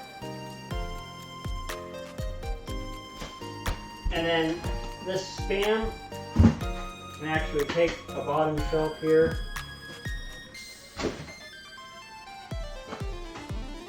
So instead of having those potatoes back there, we're actually going to put the rest of our kind of bulk emergency rations back there. So we had salmon.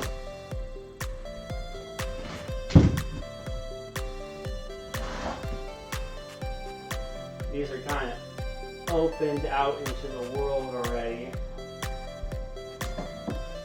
Where can we put these?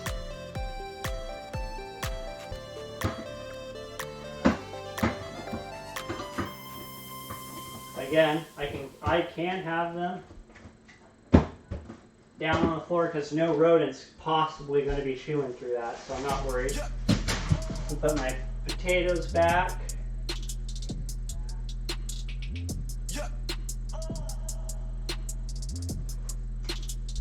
Alright.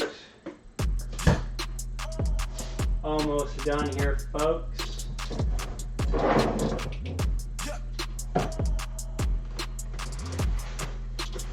have some hamburger helpers, so I kind of want to bring more to the front and then put my vegetable oil, peanut butter oil more to the back.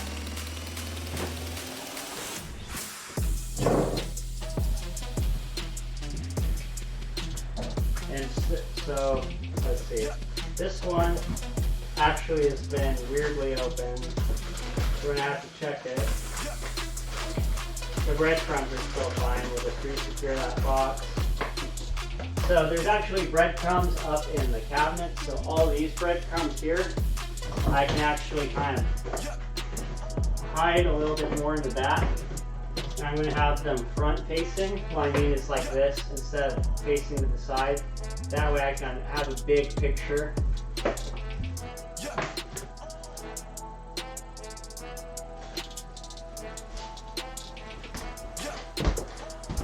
We'll get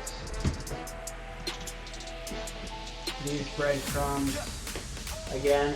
It's a little full, so we'll just have this box front and center. Again, there's a little bit of a gap. It's not all of it, so I can actually read it. It's not pressed up against it. Have another oil here, and vegetable oil, perfect.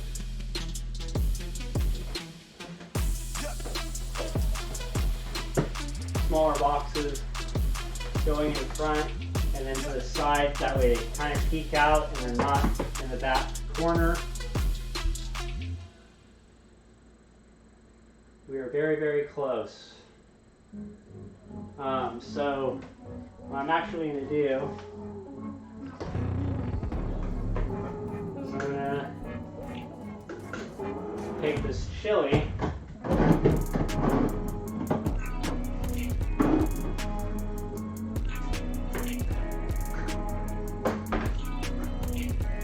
There's only 5 cans of chili left.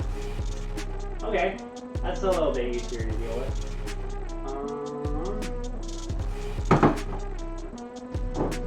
Instead of having it way back there, we'll kind of make it more presentable.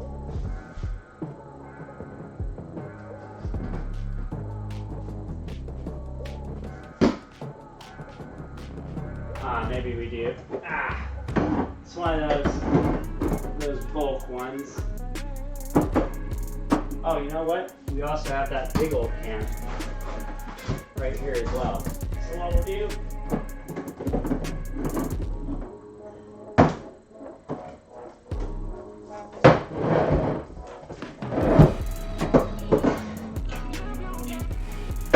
there we go.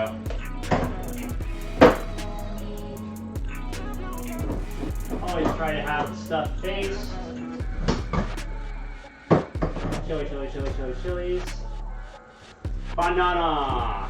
There we go. And then, one more chili. And then also we got more like drinks and stuff, so we'll go ahead and put that over for beverages. We have 2 cans of baked beans left. Kind of put those in the front there. Let's see.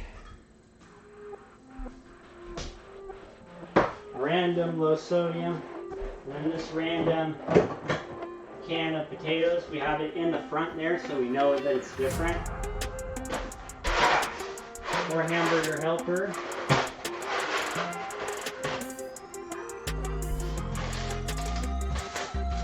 Alright, catnip, cat treats are going to go on the top, away from Kitty Cat. We have one more box, and I'm not going to throw that away.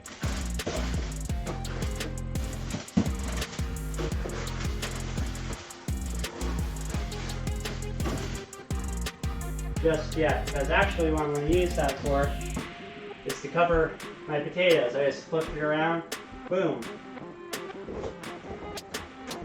Alright. The only things that didn't make it back on the shelf, which I'm okay with, are these wraps, and I'm actually going to put those wraps up on the top here. Oh yeah, we are, as they say, cooking with grease.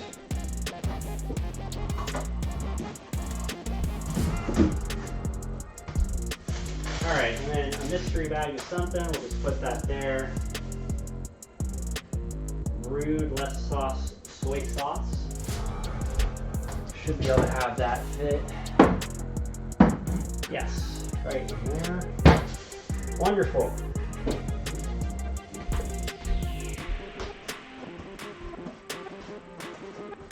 And then we have kind of 2 containers that we could use for extra vegetables and things. And we'll just have those placed back there. Okay. The next step is that we're going to give everything a nice little sweep real quick. Wash your hands again, and then we will get to cooking some food. And we have about an hour left to cook that food. Let's see how quick we can manage that. So what we're going to do in this order now is that we are going to sweep, we are going to wipe down our sink, and go for it. Thank you, thank you. All right, I'll be right back with the broom here.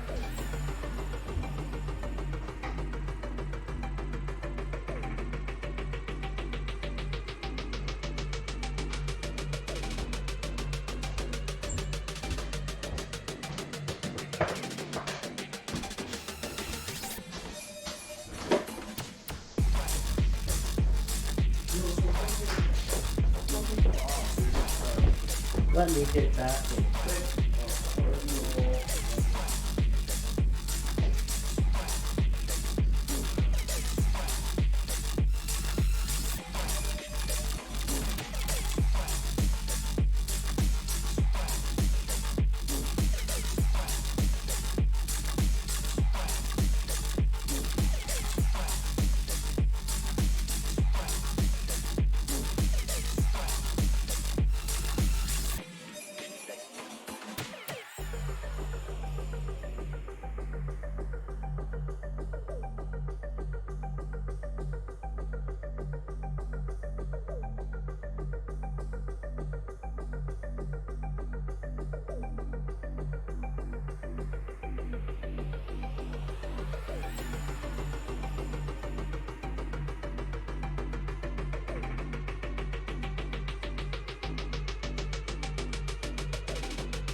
The man of the house has returned victorious from the hard days of work.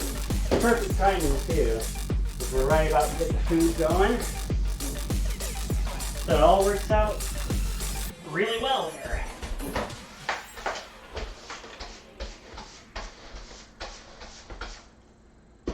Gonna give it a nice sweep.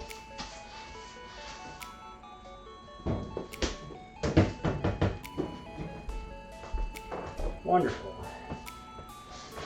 Now, if we were going extra hardcore, we could probably, look at that, finding all sorts of kitchen utensils.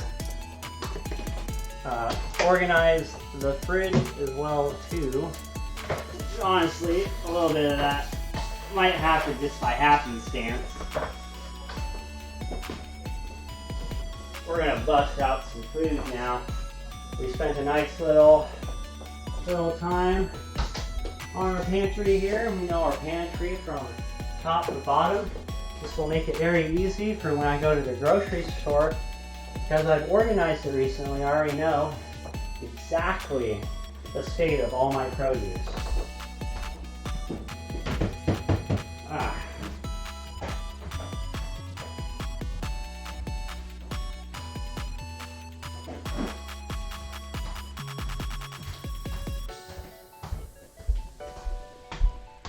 Alright.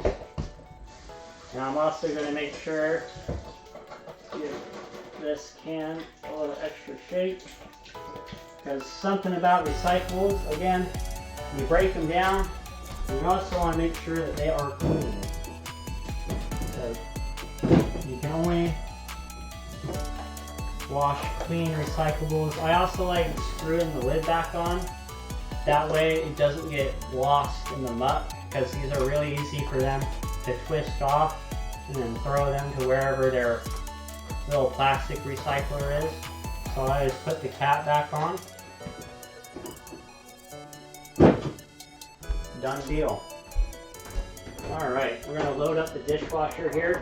Now, we're going to go over some dishwasher etiquette here. I am a big fan of using the dishwasher. I will try to run the dishwasher every day.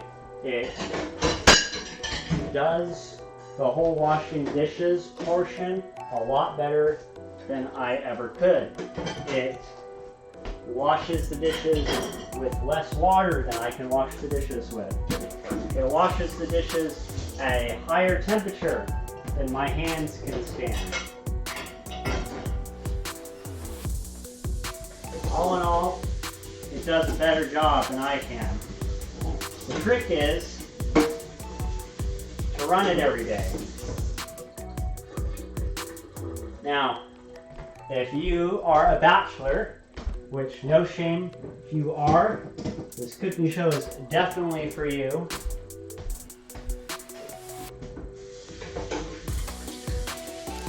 And embrace the bachelor lifestyle. It is okay. But something that might be happening in that bachelor lifestyle is that you might not feel like your dishwasher is full enough. There's different settings that your dishwasher can run. One of them is just top rack. So you can actually load all your dishes, including your plates, if it's really that few. You can load your plates in the top rack and run a top rack wash, and that will use even less water. The trick is to run your dishwasher daily, that way you don't have dishes stacked up. And then you always have a clean workplace to come into. Especially if you're a bachelor, it's hard enough already to come home from working all day, from working 40 hours, which is the maximum someone's supposed to be working in the first place, and then you have to come home and work for yourself on top of that. So building up good habits is how you're going to save time in the long run. Let the dishwasher do a little work for you. I know a lot of parents have instilled on us to hand wash our dishes and stuff, and you're going to use 3 times the amount of water if you insist on washing your own dishes that way.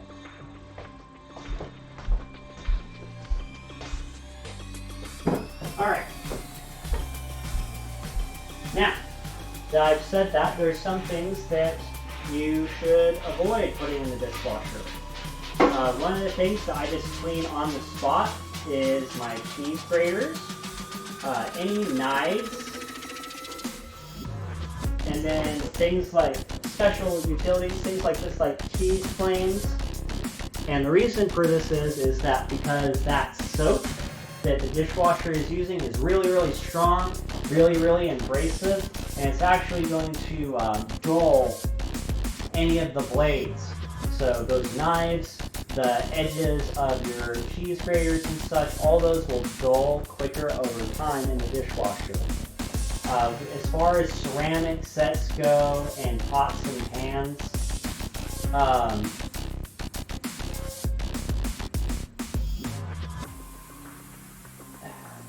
it's a give and take for those. I think that if you're truly cooking every day, your pots and pans are going to be getting wear, and they're going to last about 5 years or so. If you use the dishwasher just as often, it might reduce its lifetime till somewhere about 3 years. But I want you to consider how many pots do you have that you know are 3 years old?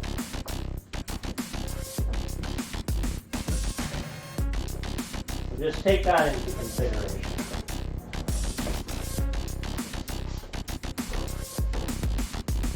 Alright. Oh, another thing that I would avoid is putting in the dishwasher is plastic cutting boards, or wood, certainly wood cutting boards. I wouldn't place those in the dishwasher. I would buy, if you're going to buy a cutting board, look for a dishwasher safe cutting board. That way it doesn't work in the dishwasher on you. Wooden sticks are also something that I don't like putting in the dishwasher, just because, again, it's just abrasive in the wrong way, and eventually putting your wooden spoons in the dishwasher, it's just too abrasive. It's going to dry out the wood in the wrong way. You really want to just dry these as you go, give them a little oil down, and be on your way with it.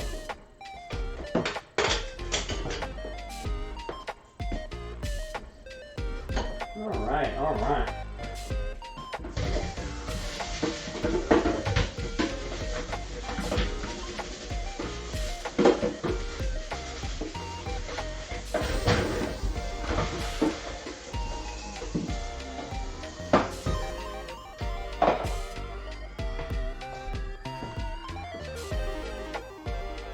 Okay, so now we're talking about making a cream of tomato soup.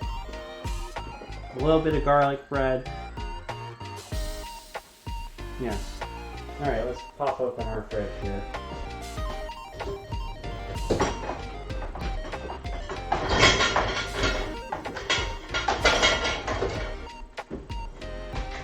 Alright, now that I've handled all those dirty dishes, the next thing that I'm going to do is I'm actually going to wash my hands again.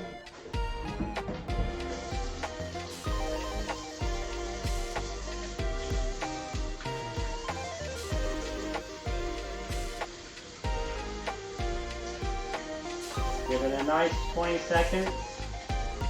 This is a great way to keep people from getting sick in the household.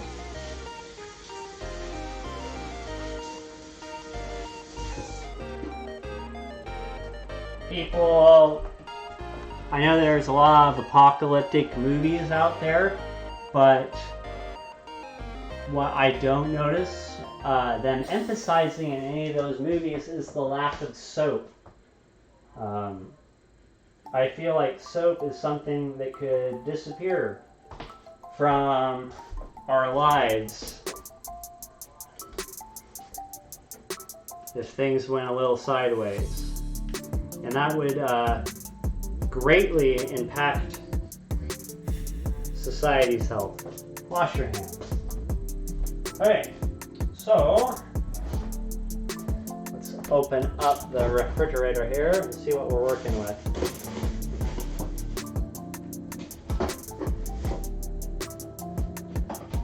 So now I have some pasta sauce I had opened. I had some green beans I had open. I want to use those. Let's go ahead and switch up the camera angles. We've been dealing with this camera angle for a while.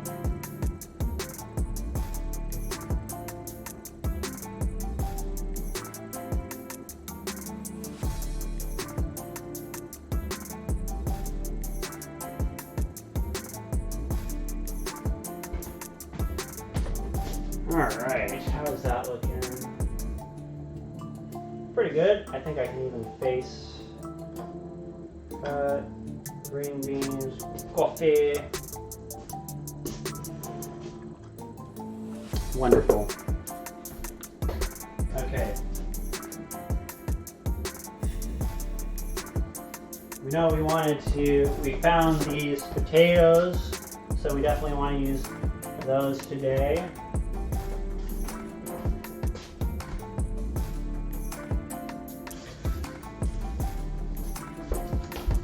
Throw an onion in there. Those are starting to get on the older side. So let's see what else we got in the fridge.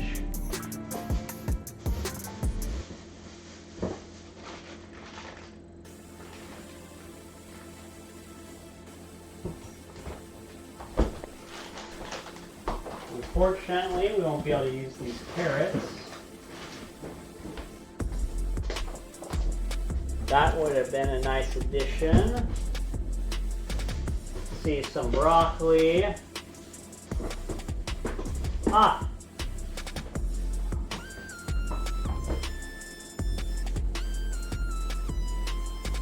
So we have an older cream of celery that I actually think that we'll want to use first. So maybe we're heading into a soup direction here because I can always use that red sauce another day.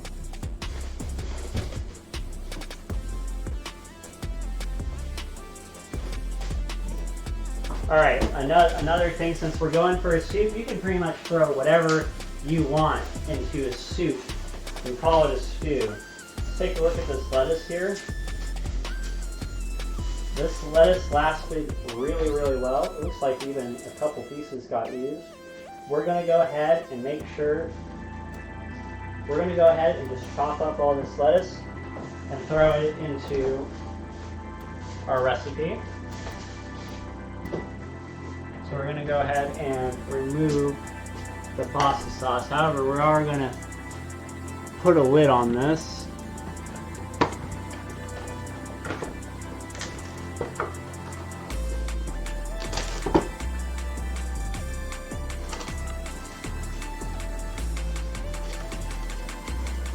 So I have this holiday cling wrap that I'm still trying to use.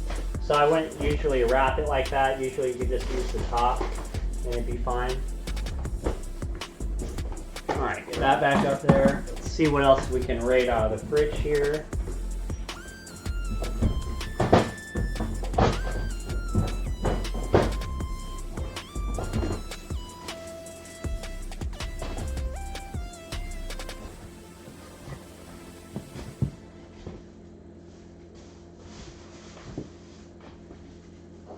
Some bread, some leftover frozen bread I know needs to be used. Have some, just put it in the milk out there for a second. Teriyaki noodles, meat.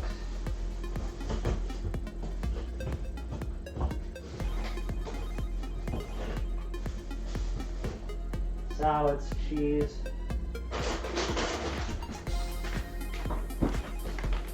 Let's use quite a bit of this garlic. Let's pull out about 8 cloves of garlic. Start whittling down on this bag. So I like to call it, when I do these, I like to call these guys like pantry rates and stuff.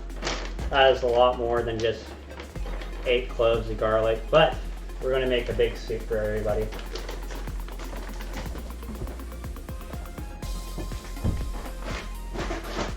Alright, what else? What else?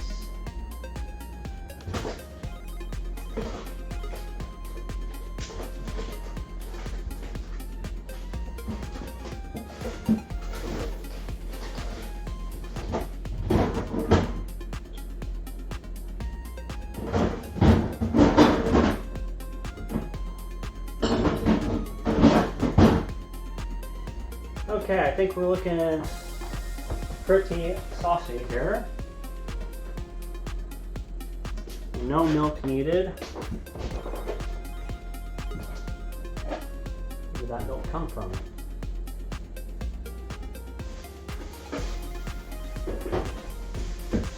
Then we're going to go ahead and look at the state of this broccoli real quick. So unfortunately, molded. So we didn't get to the broccoli quick enough. This head, however, is fine. So we'll go ahead and use this today. And that's as close to the rule as that we're going to use, is that I actively see spores on this one.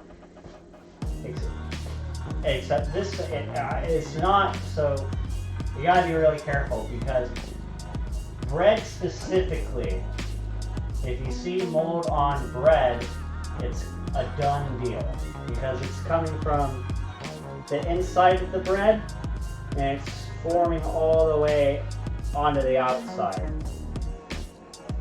This is a different case where you can see it's actually going from the other way. It's starting at the top and it's working its way down. You can see how on the inside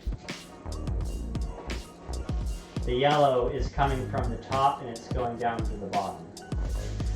So unfortunately, now if you had compost again, this would be a great time to compost. Alright, so I think so. We have bread, potatoes, an onion, cream of onion, green beans, lettuce, broccoli, garlic.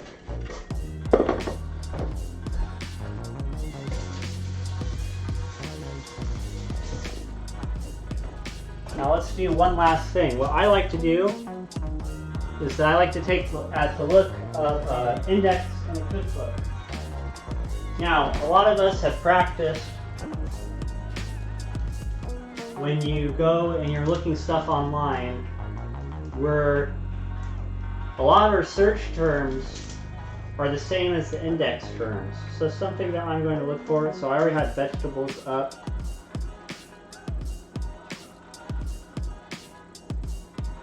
For soup, 524. Now I'm just going to browse my cookbook just to give me some ideas. So there's vegetable stocks, talking about white pepper, cayenne.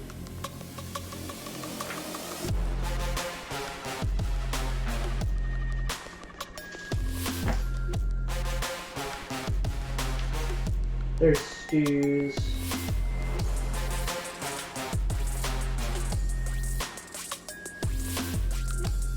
Sour cream.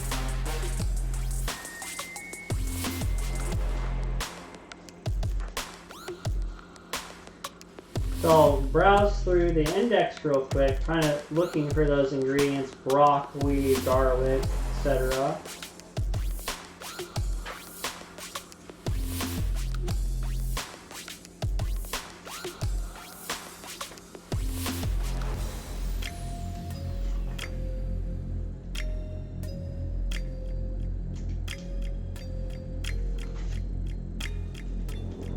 Casseroles, freezing.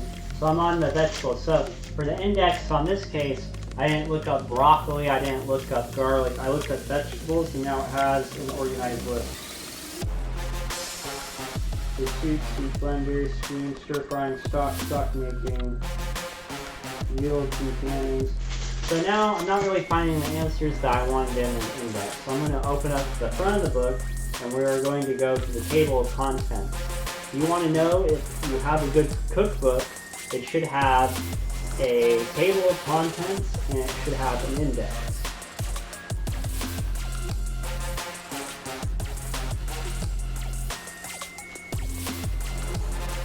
$167 has a place for soups.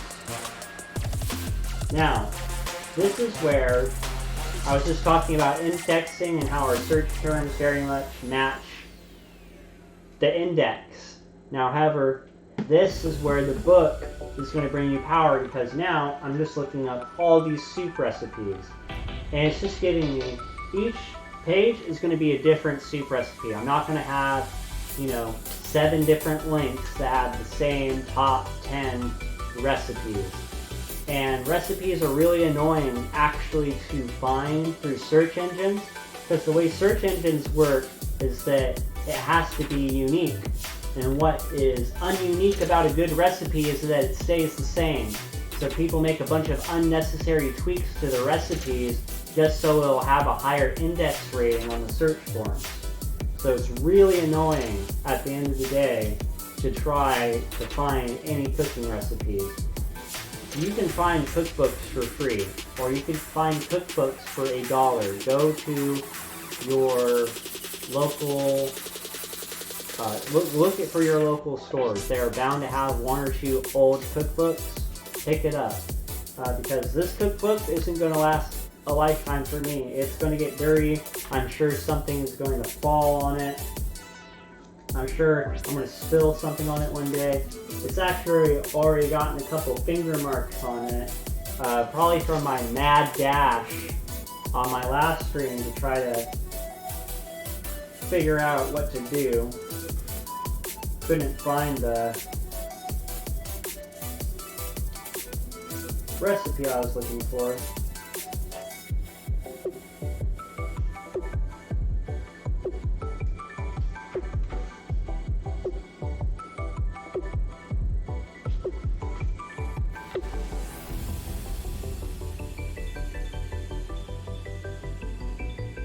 So lots of this stuff calls for celery.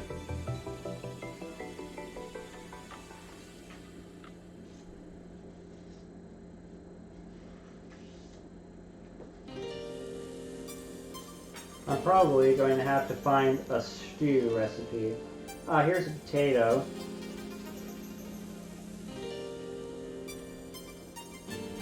And looking over these, it's just helping freshen my base on, because I'm about to improvise a recipe here. I have all these ingredients that I need to use just because they're older ingredients. And now I'm looking through my cookbook trying to find a recipe that matches my ingredients.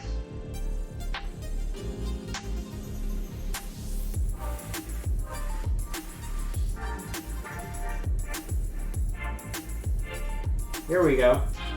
So here's a quick vegetable soup. Melt 2 tablespoons of butter, add and stir until blended. 1 1/4 tablespoons of flour, add and stir until smooth. 1 1/2 cups of vegetable stock. You may utilize the water in which vegetables below have been cooked. Okay. So bring to a boil and cook 2 minutes, lower the heat, and add a 1/2 cup cooked, diced, or strained vegetables, 2 tablespoons chopped parsley, a dash of celery salt. Heat thoroughly, but do not boil if you've chosen to add cream. Okay.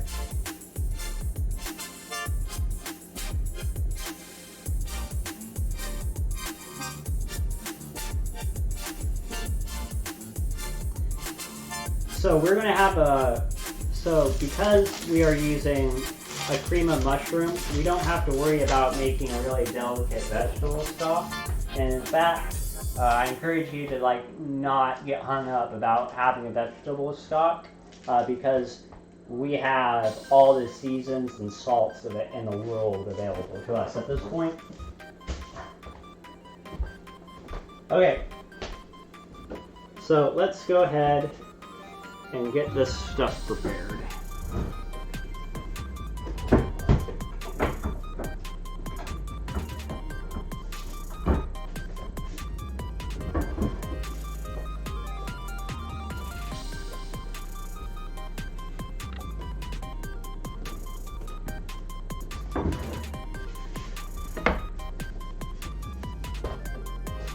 We're about to do some pro moves because I'm going to be cutting here, boiling here.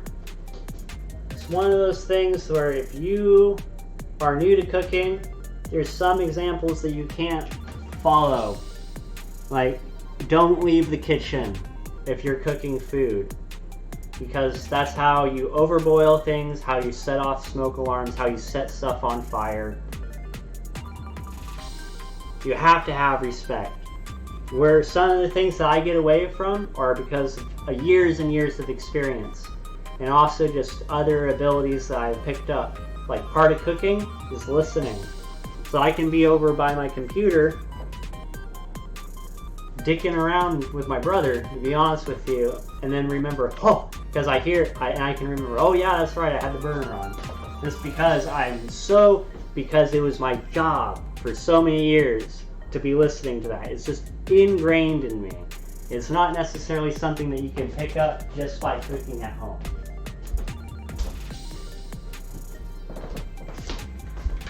So we're going to go sanitize our cooking floor here.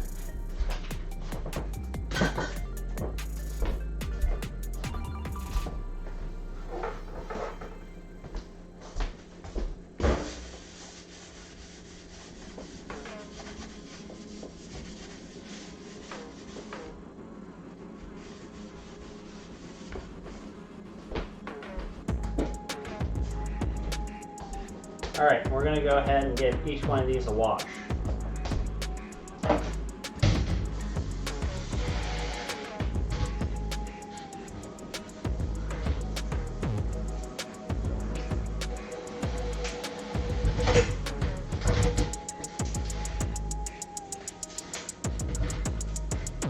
I'm already breaking up that head of lettuce.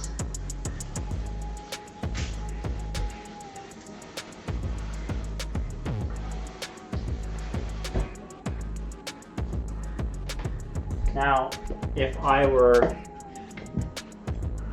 I'm actually just going to do it, just to show you guys what I mean. I also sharpen my knives a little bit differently than a lot of you might see. I learned this from a man named John Fu. And he told me that this is the same. And it's always worked out for me. And I'm not too rash. And I use the sharpener that came with the knife blades, because you can have a sharpener that is not the right density for your knife, and so you can really overdull your knife.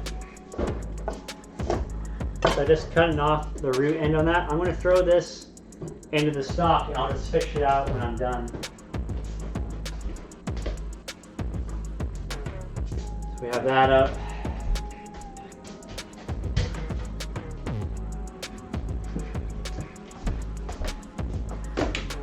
Those vegetables.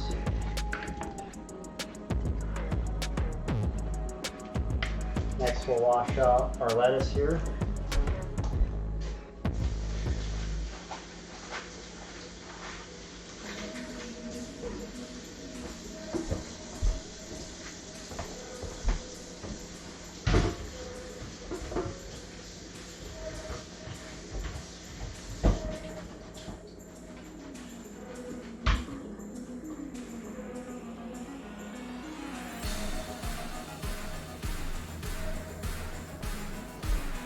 And again, I'll cut the root off.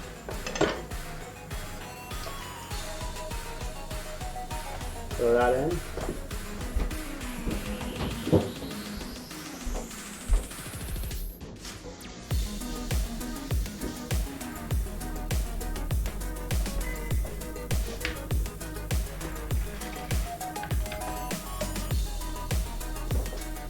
All right, potatoes.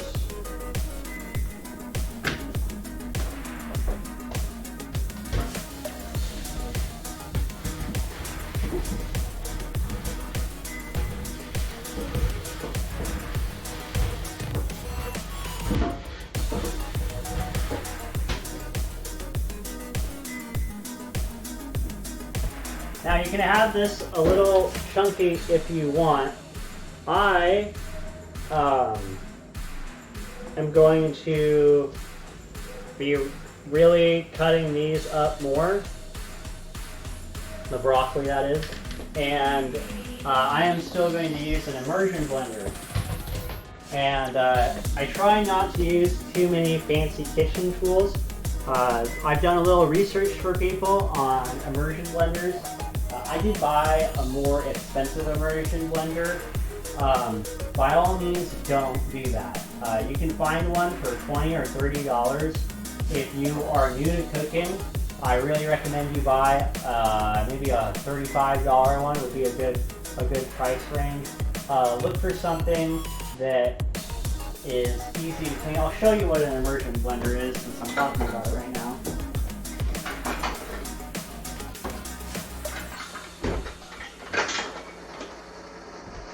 So this is an immersion blender. A more expensive version, you'll be able to have different heads to go on. So I can actually use this as a hand mixer or a whisk as well. It has those options. A lot of the immersion blenders will just have a blade on it. And it is just used to liquefy. It's just a hot blender that you can put in onto your pot as it's going and liquefy.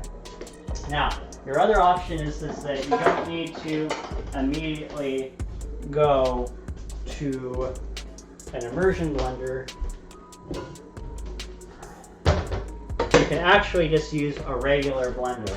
And I highly recommend having a blender in the household because that allows you to make smoothies, and I highly recommend having a smoothie in the morning. It's a great start to the morning. It's super nutritious, really easy for your body to break down. You can throw whatever you want into it. If smoothies aren't really your thing, then you can go with maybe a yogurt parfait, because you can have the yogurt, you can have the fruit, and you can have the granola. Alright, so let's look. So let me see if this has any instructions here.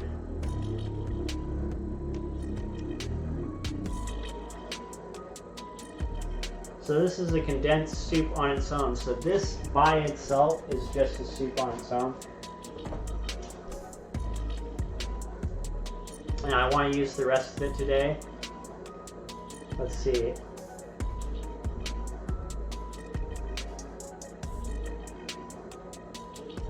It says mix soup with 1 can of water. Okay.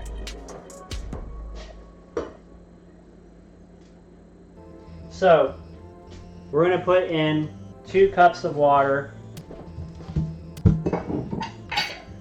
into our pot, and we're going to bring that to a boil. The first things that we're going to cook is going to be our broccoli and potatoes. The very first thing that we're going to put in is our potatoes. Now, I know a lot of people, they have the idea of what they want to do with the meat is that they want to savor all the flavor and stuff. But if you cook, the longer you cook a vegetable for, the less nutrients it's going to have. So I need to add 1 more cup of water, just so there's enough covering. And that cup of water will probably, by the end of this process, probably evaporated. Alright, we're going to turn that on to high.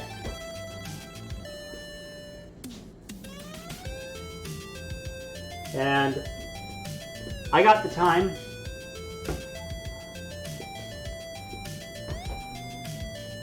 I'm debating on like peeling off these tomato skins, but I feel if I'm remembering correctly, that's where a lot of the nutrients is actually in the skin of the potato. But like I said, I don't like BSing people just to sound smart, so I am actually like not entirely positive where it is. Now, the reason why I'm not super worried. Okay. So this is getting a little on the greener side. So today is the perfect day to take care of this. Now, the reason why I am cutting these up is because each cut is increasing the surface area overall. I'm making it more exposed.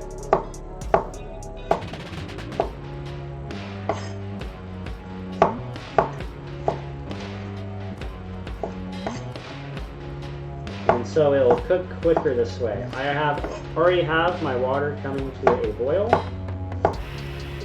and because I'm using a cream of mushroom, because I'm using a condensed soup already, I'm not going to throw any extra salt or seasonings in. And what this is, this whole soup, this is just leftover soup.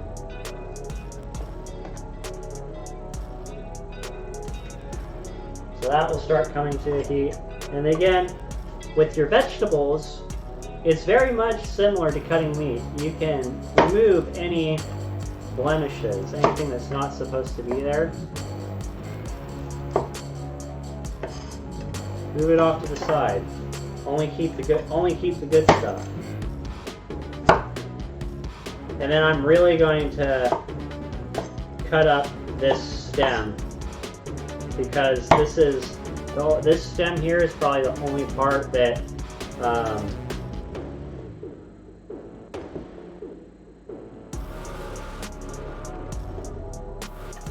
this stem is the only part that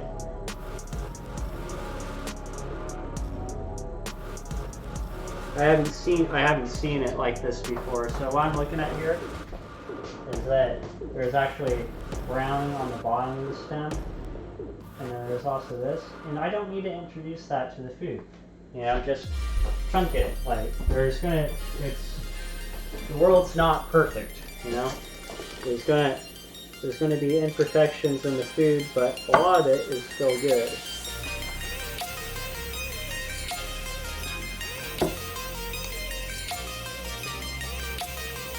And it could just be dirt. Let's see.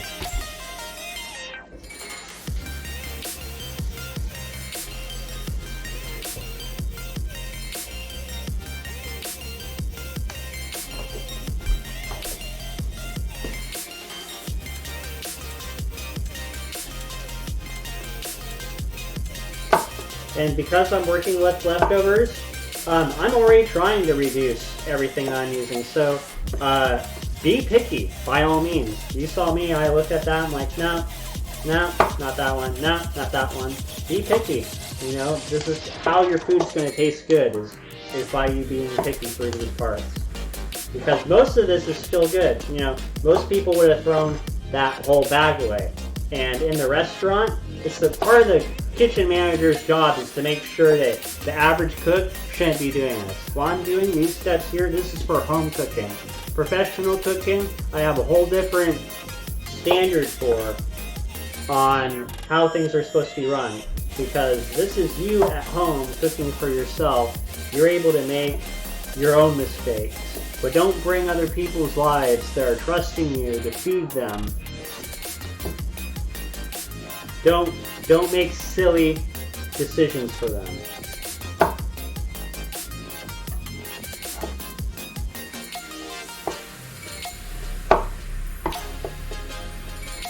Alright. And then something I am keeping track on is that it's not warm here. Hot here, not here. Hot here, not here.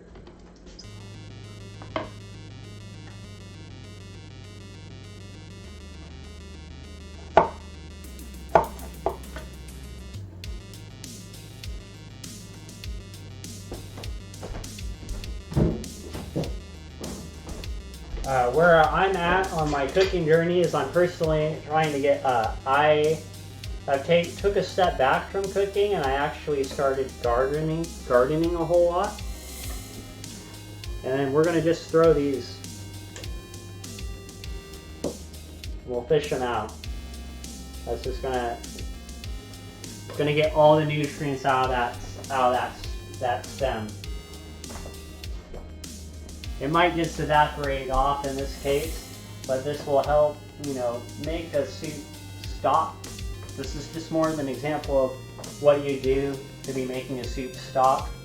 But it's an unnecessary step in this case because, again, we have a whole condensed soup already ready here, this cream of celery.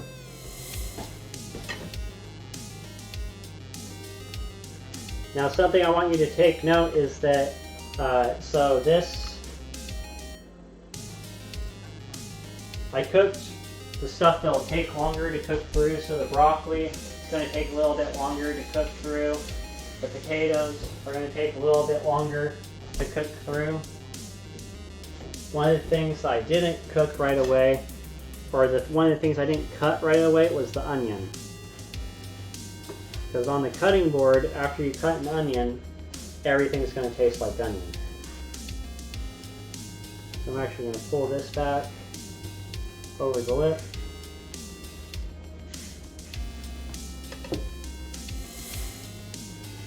Clean my cooking surface again. And now, something I do, I can keep timers in my head, but for what I like to do is I like to still put on a timer just because now that I'm cooking on stream, a lot more is going on. I have a lot more people to say hi to, hello chat, and just more things that I'm constantly explaining and stuff.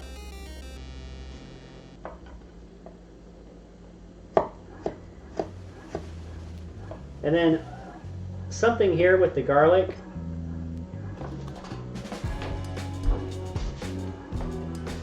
Don't bother cooking the salt. Don't bother cutting that all by hand.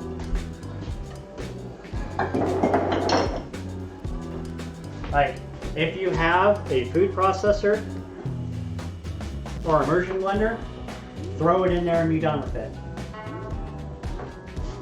It's not worth it. For me, I'm just going to be doing slices because I'm going to be bringing in an immersion blender later and let him do the knife work for me. I will die on this hill.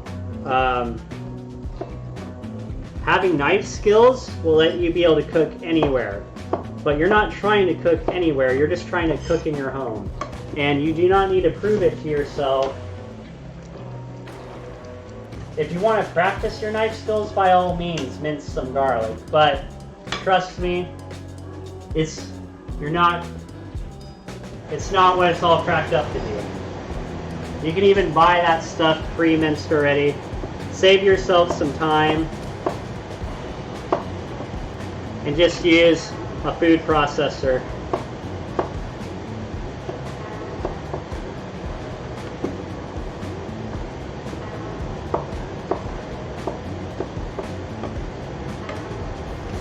And all these ingredients are based around just needed to go, needed to cook with it.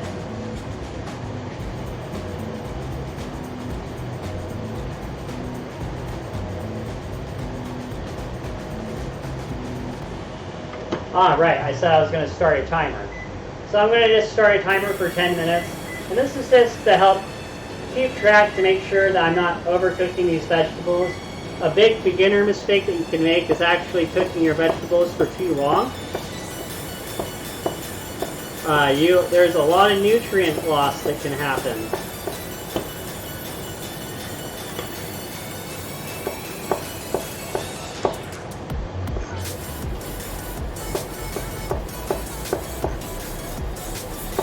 I gotta move on to other things here, so I'm just kind of quickly trying to chop this garlic. Again, I have an immersion blender that's going to be doing the rest of the work for me later.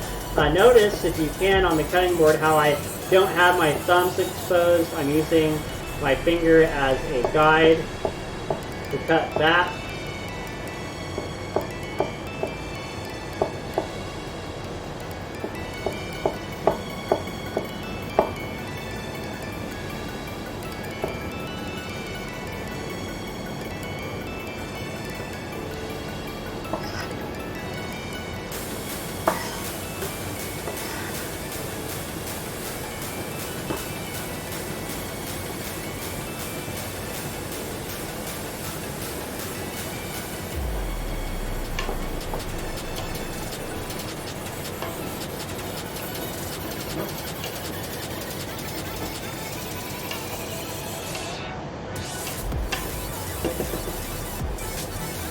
I don't need to add additional water out of my cut green beans, so I'm going to go ahead and add those now too.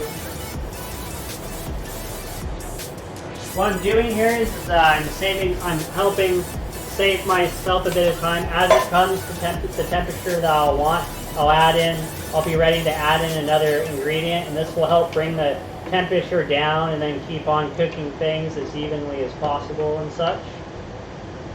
Okay, I'm ready to go after this onion.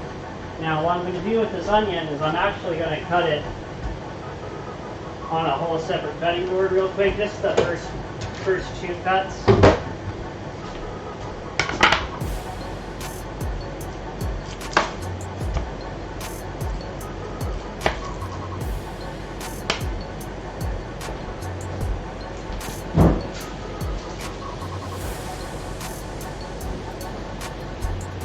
And you can see this is why I wanted to use this onion, because it's starting to get a little green.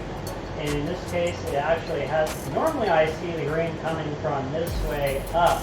And this one is actually starting to pop. This is even easier to handle because I can just cut off that part. I'm now going to put this part, this is a dirty cutting board because the outside of this has been exposed. I haven't washed this onion and whatnot.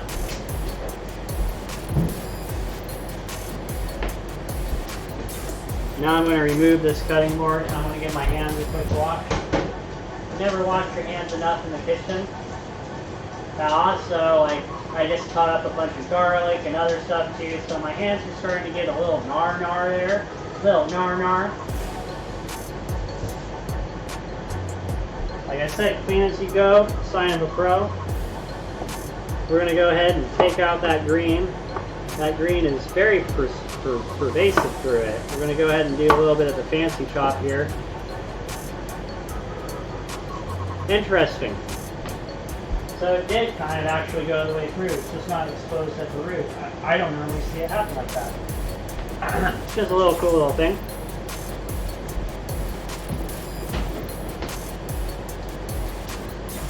Okay, and then for this, nothing fancy. It's all going to be immersion blend, and I'm going to do a little bit of a finer chop on this because it's being added later into the recipe.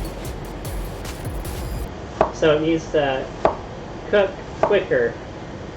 Try to see, I did pretty rough chops on those potatoes, pretty rough chops on those.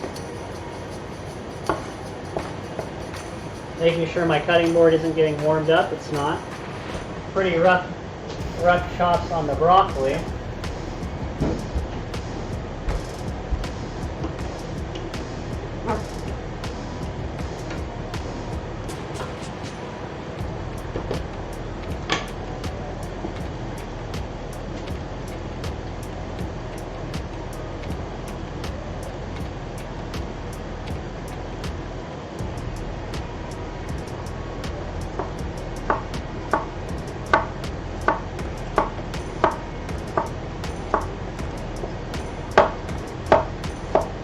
And I can kind of keep an eye on this timer because now I can start doing things that I can do more things. I can, now that, just because I don't need a timer, right? But now that I am using a timer, it's like a video game buff. Now I can keep track of twice as much stuff as I could before because I have this timer. And now I'm keeping track that I added I started the timer 10 minutes ago, and then I added my onions 5 minutes ago on this timer, and they had cooked for 4 minutes.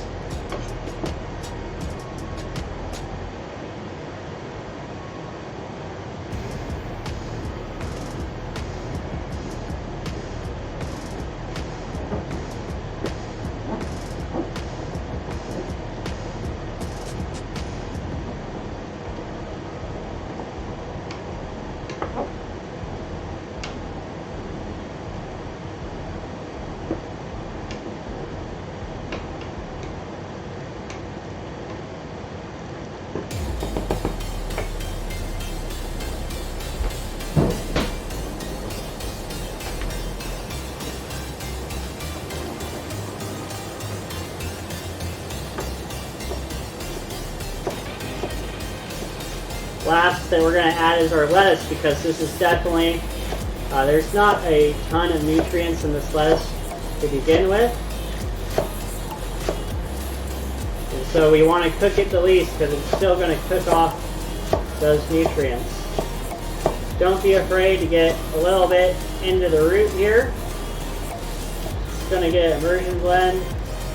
The root's actually one of my favorite parts, to be honest with you.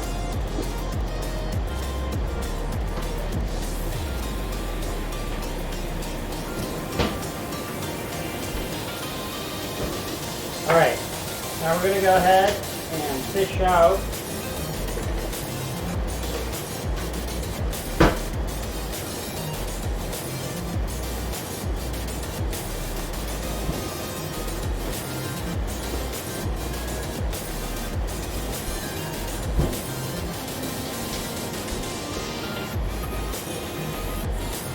and there's just like an oddity that was probably from the lettuce.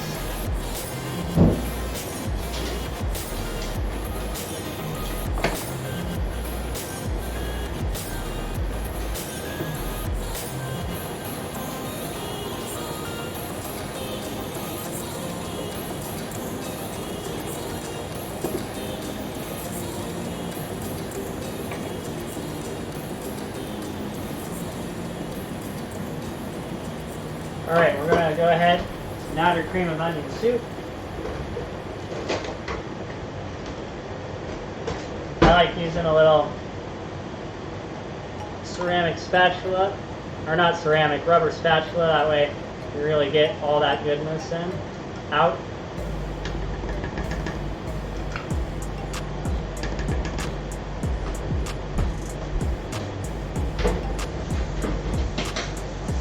This is one of those moments where clean as you go, sign of a pro. I highly recommend just getting that can to rinse out real quick before it has the chance to dry.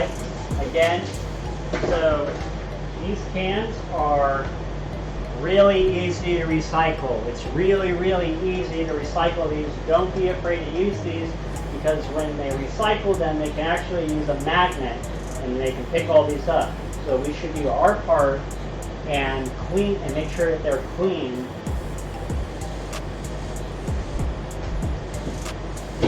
for our recyclers. All right, we're going to go ahead, get this stirred in.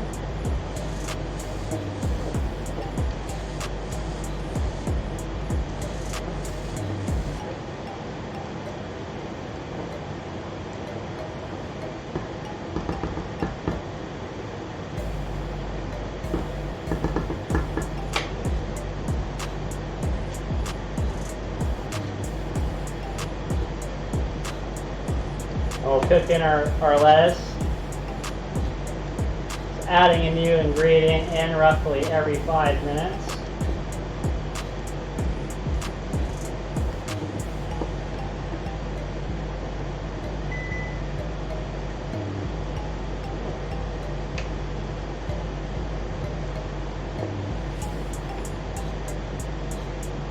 We're going to go ahead and add 1 more cup of water.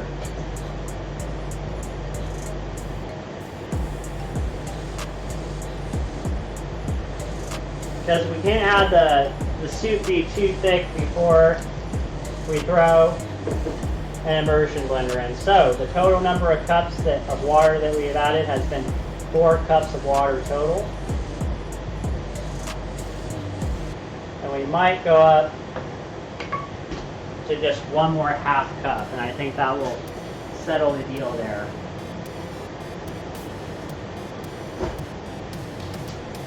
And I think that will bring, yes, that brings it up to a good level.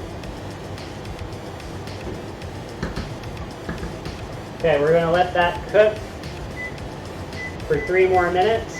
Just about enough time to kind of get this knife put away, get this put away. Kind of take a look.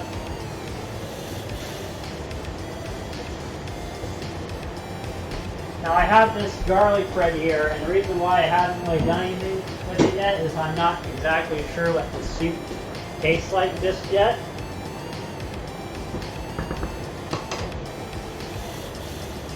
So I'm not exactly sure if we are going to, because I added a lot of garlic into the soup. So I might not need to make that bread into a garlic soup, or into garlic bread, because why would you want everything to taste the same like that?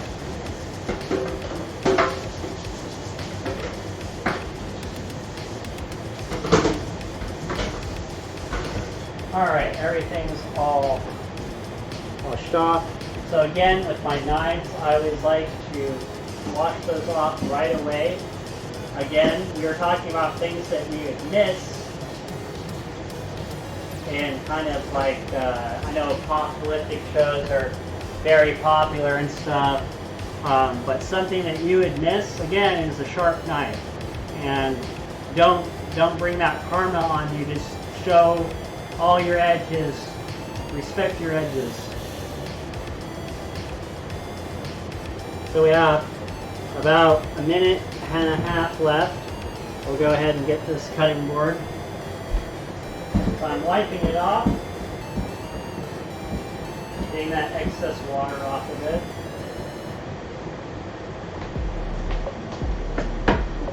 And I really like these types of towels. They're kind of more like a muslin like towel. I really like these for drying stuff off like that. 48 seconds on the clock. We'll let that dry back out. Then before we put the cutting board away, we're going to sanitize it.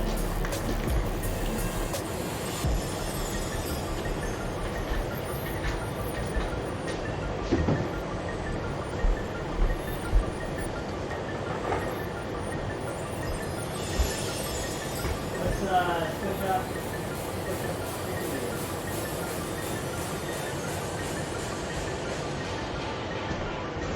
Just for giggles and whatnot, just because I can. Just to keep it interesting. Just to help those folks attention span. There you go. A 3-minute timer, and as you can see, we actually have most of our goodies put away. I'm going to go ahead and take this off the heat now at this point.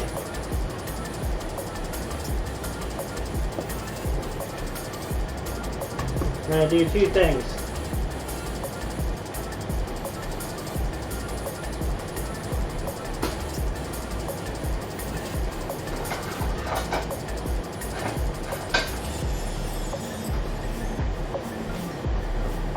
Now, something I should note with this immersion blender, I think I tested this out on another one of my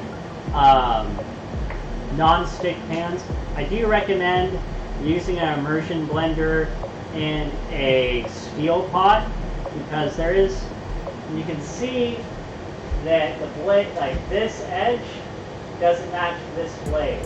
However, I still have noticed that it still can mar up your pots and pans. The trick with this is that you want to be submerged under the water so it doesn't break the water tension at the top and it'll splatter. And you don't want it too deep to where you're grinding it. So one of the things that you can do, and again, should probably always test before you grab with the palm of your hand how hot it is. One of the things that you can actually do is you can pull this back and then you give yourself a little bit more of an even deeper room. Let's make sure that I'm actually on the, that one's left, nice, sweet. So I can actually put it on there so that you guys can see the submersion process.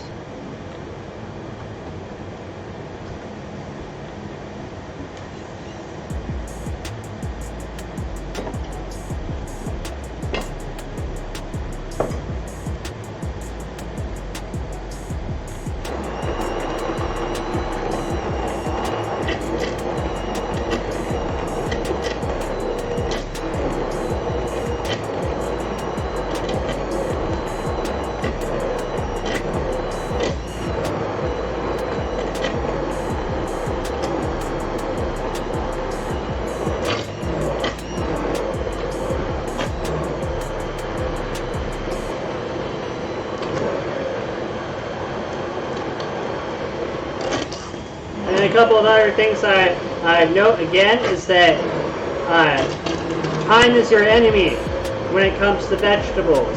If you overcook your vegetables, you're going to cook out all the nutrients out. If you cook out all the nutrients, you're probably missing some of the flavor as well. That's just a guess of mine.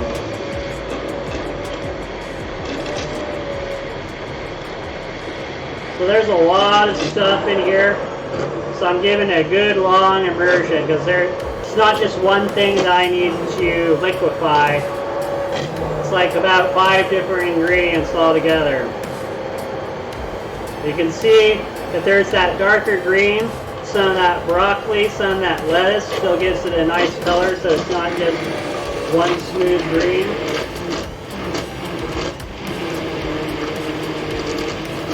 Alright, we got a decent emulsification at this point. Now we're going to go ahead and give it a quick taste to see what we're working at with here. And then, if anime's taught me anything, it's 3 blows.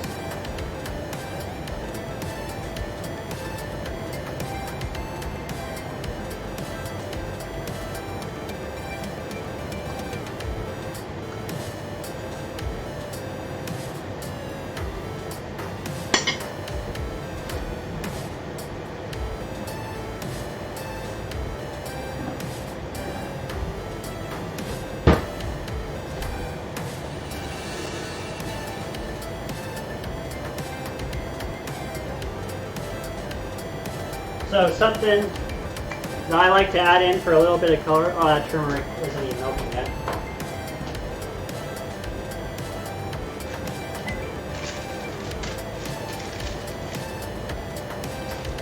I'm tempted to throw in some coriander into that.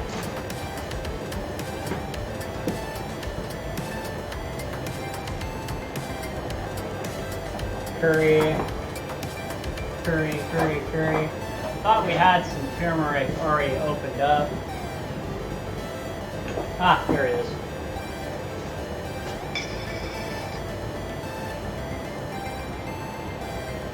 And when you add turmeric, I do, it's one of those big, you'll see it on those wellness forums that are all full of themselves about what a great health benefits it is. And I don't disagree with them on that. You want to make sure to add some pepper. That way your body can actually digest it, get the properties. So we'll go ahead, and this is going to give it, what I really like turmeric for though is the color. So we added a little bit of yellow. A little goes a long way on that color too. So it makes it a little bit more of a vibrant color, not so green.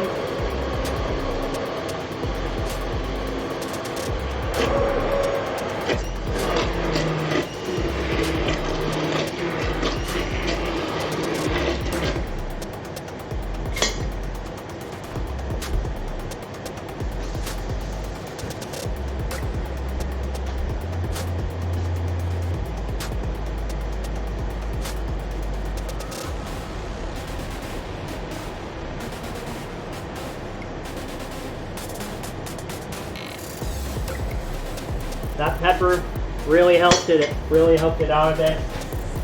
What else is it missing now?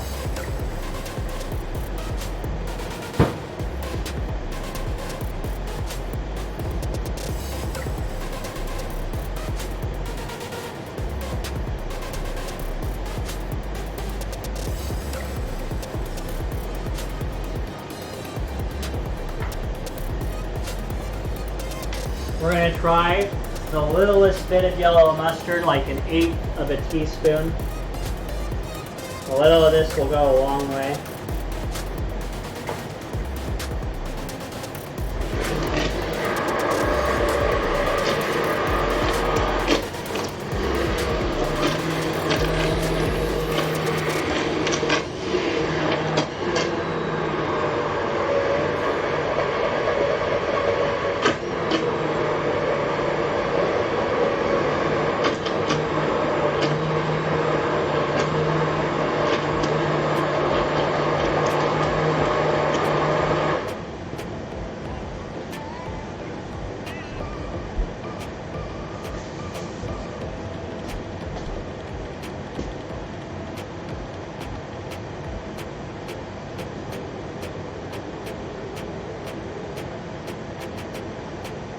Yes.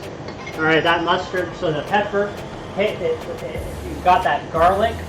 It's very pronounced garlic because we use a lot of garlic. So there's that garlic aroma going with it. The pepper made a really nice addition with a little bit of that turmeric and gave it like a little, like kind of an unidentifiable taste of like, oh, what is it that I'm tasting here?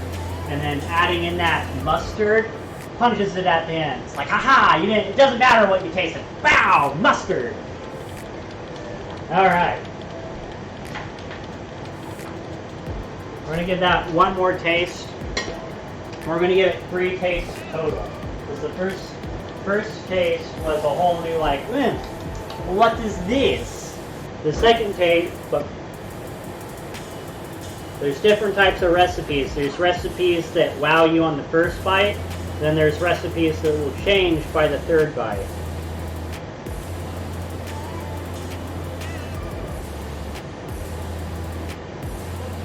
Everything's really coming well together on it. Less of that mustard bang came on this one.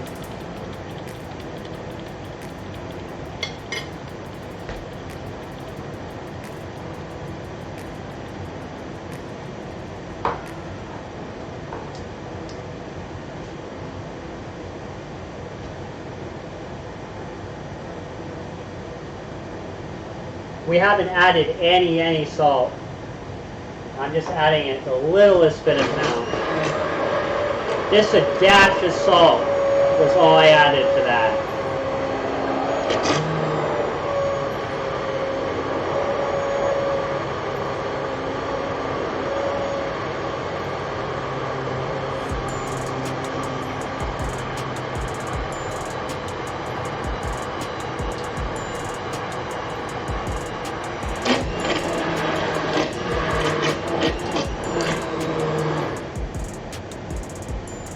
Alright, let's give it one more taste.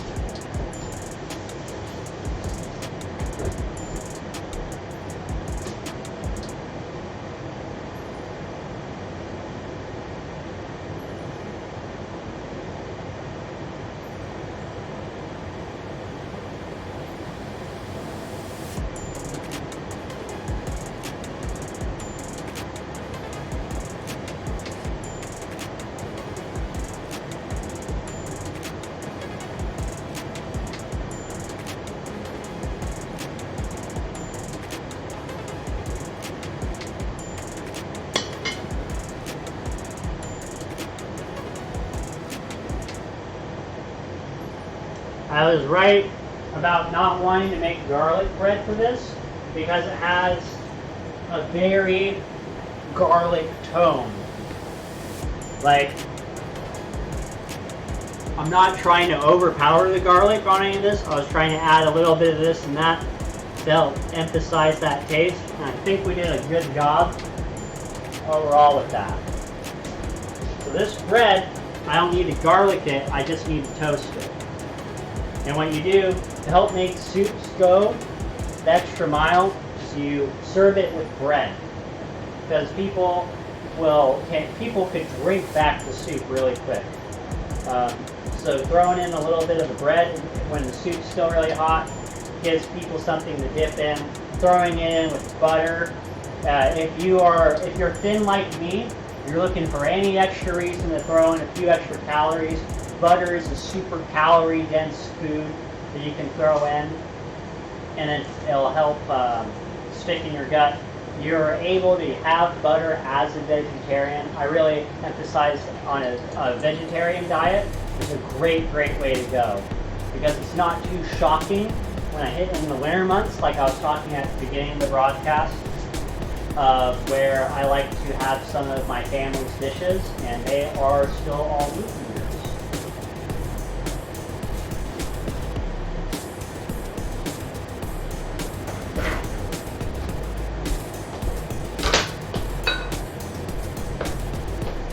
Alright, got this bread out.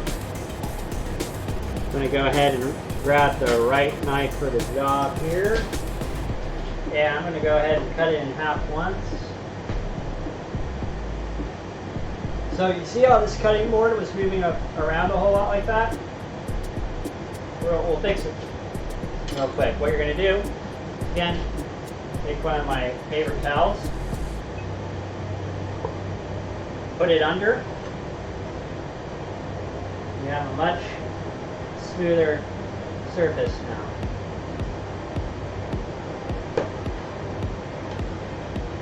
Now I'm just going to throw these in the toaster for a minute. I don't need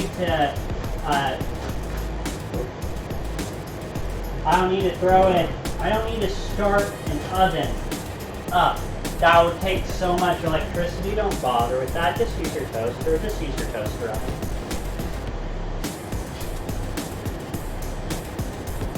And then you want to do really controlled cuts on that. Don't cut the palm of your hand while doing that. All right. We'll give this one last taste. Now that the flavor has really had a chance to sit on our tongue, we're going to have an understanding of what's going to taste like when someone finishes the meal. So we had the first bite, which was delicious. The third bite was kind of so la, to be honest with you.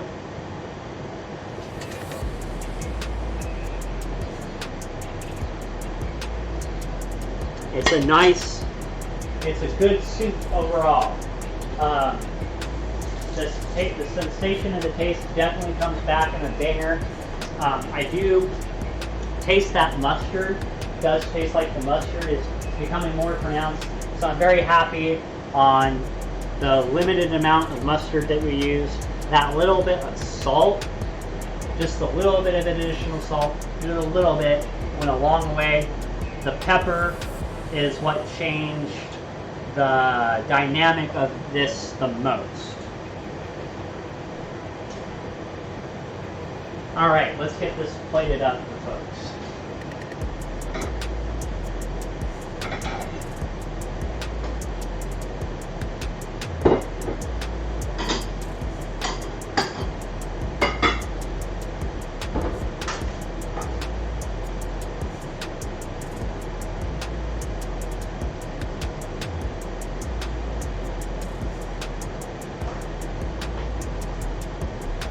And something that I like to do.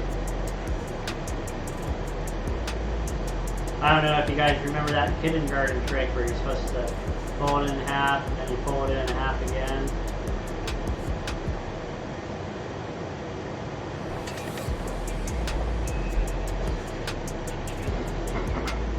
Then you'll want to put the rough edge on the inside of the plate.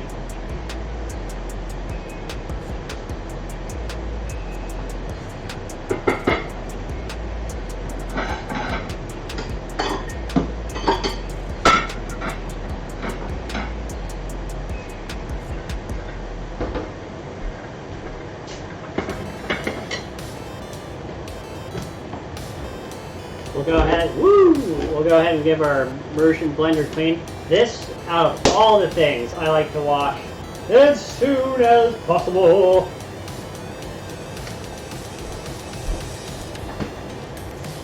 Because let me tell you, there is nothing that I enjoy cleaning less than the inner workings of this immersion blender.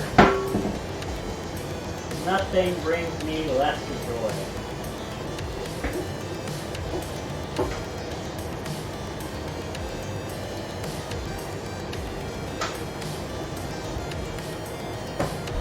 Go. Give it a little dry, and we're about 20 minutes over on our show, but that's okay. We covered a lot of ground today. I'm very happy about this show. Very, very happy. Couldn't be happier, in fact.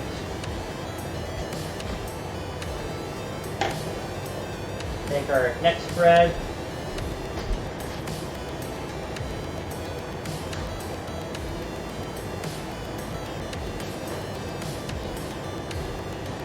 And it's okay, and I'll show you, it got a little brown, that's okay.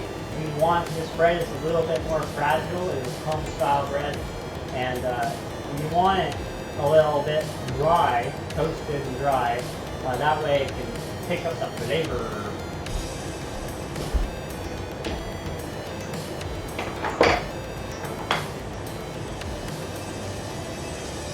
And at the start of the show, one of the first things that we did was we started having this butter is now at room temperature. We took it out of the fridge, we put it in the microwave for about 12 seconds, and then we just left it out. And it's perfectly set and raring to go at this point. So we'll go ahead, put a little butter on this bad boy. Send it off to the troops.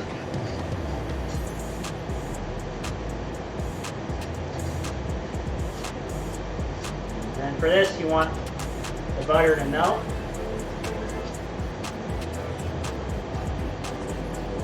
Little butter goes a long way. You don't want to jam anyone's arteries.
And there you have it, folks. All done with leftover ingredients through the fridge.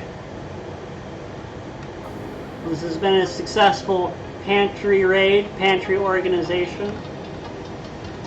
Thank you all so much for coming out, joining the show. Thank you. With all the things that you could be watching, you decided to watch me. It means the world to me.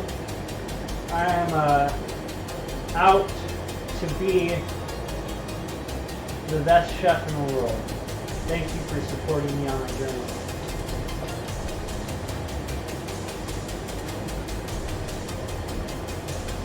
It has been a great time. We are over time now at this point. It is time to eat, enjoy our food. Thank you all so much for being here. I really hope you can hear me on this. Good night.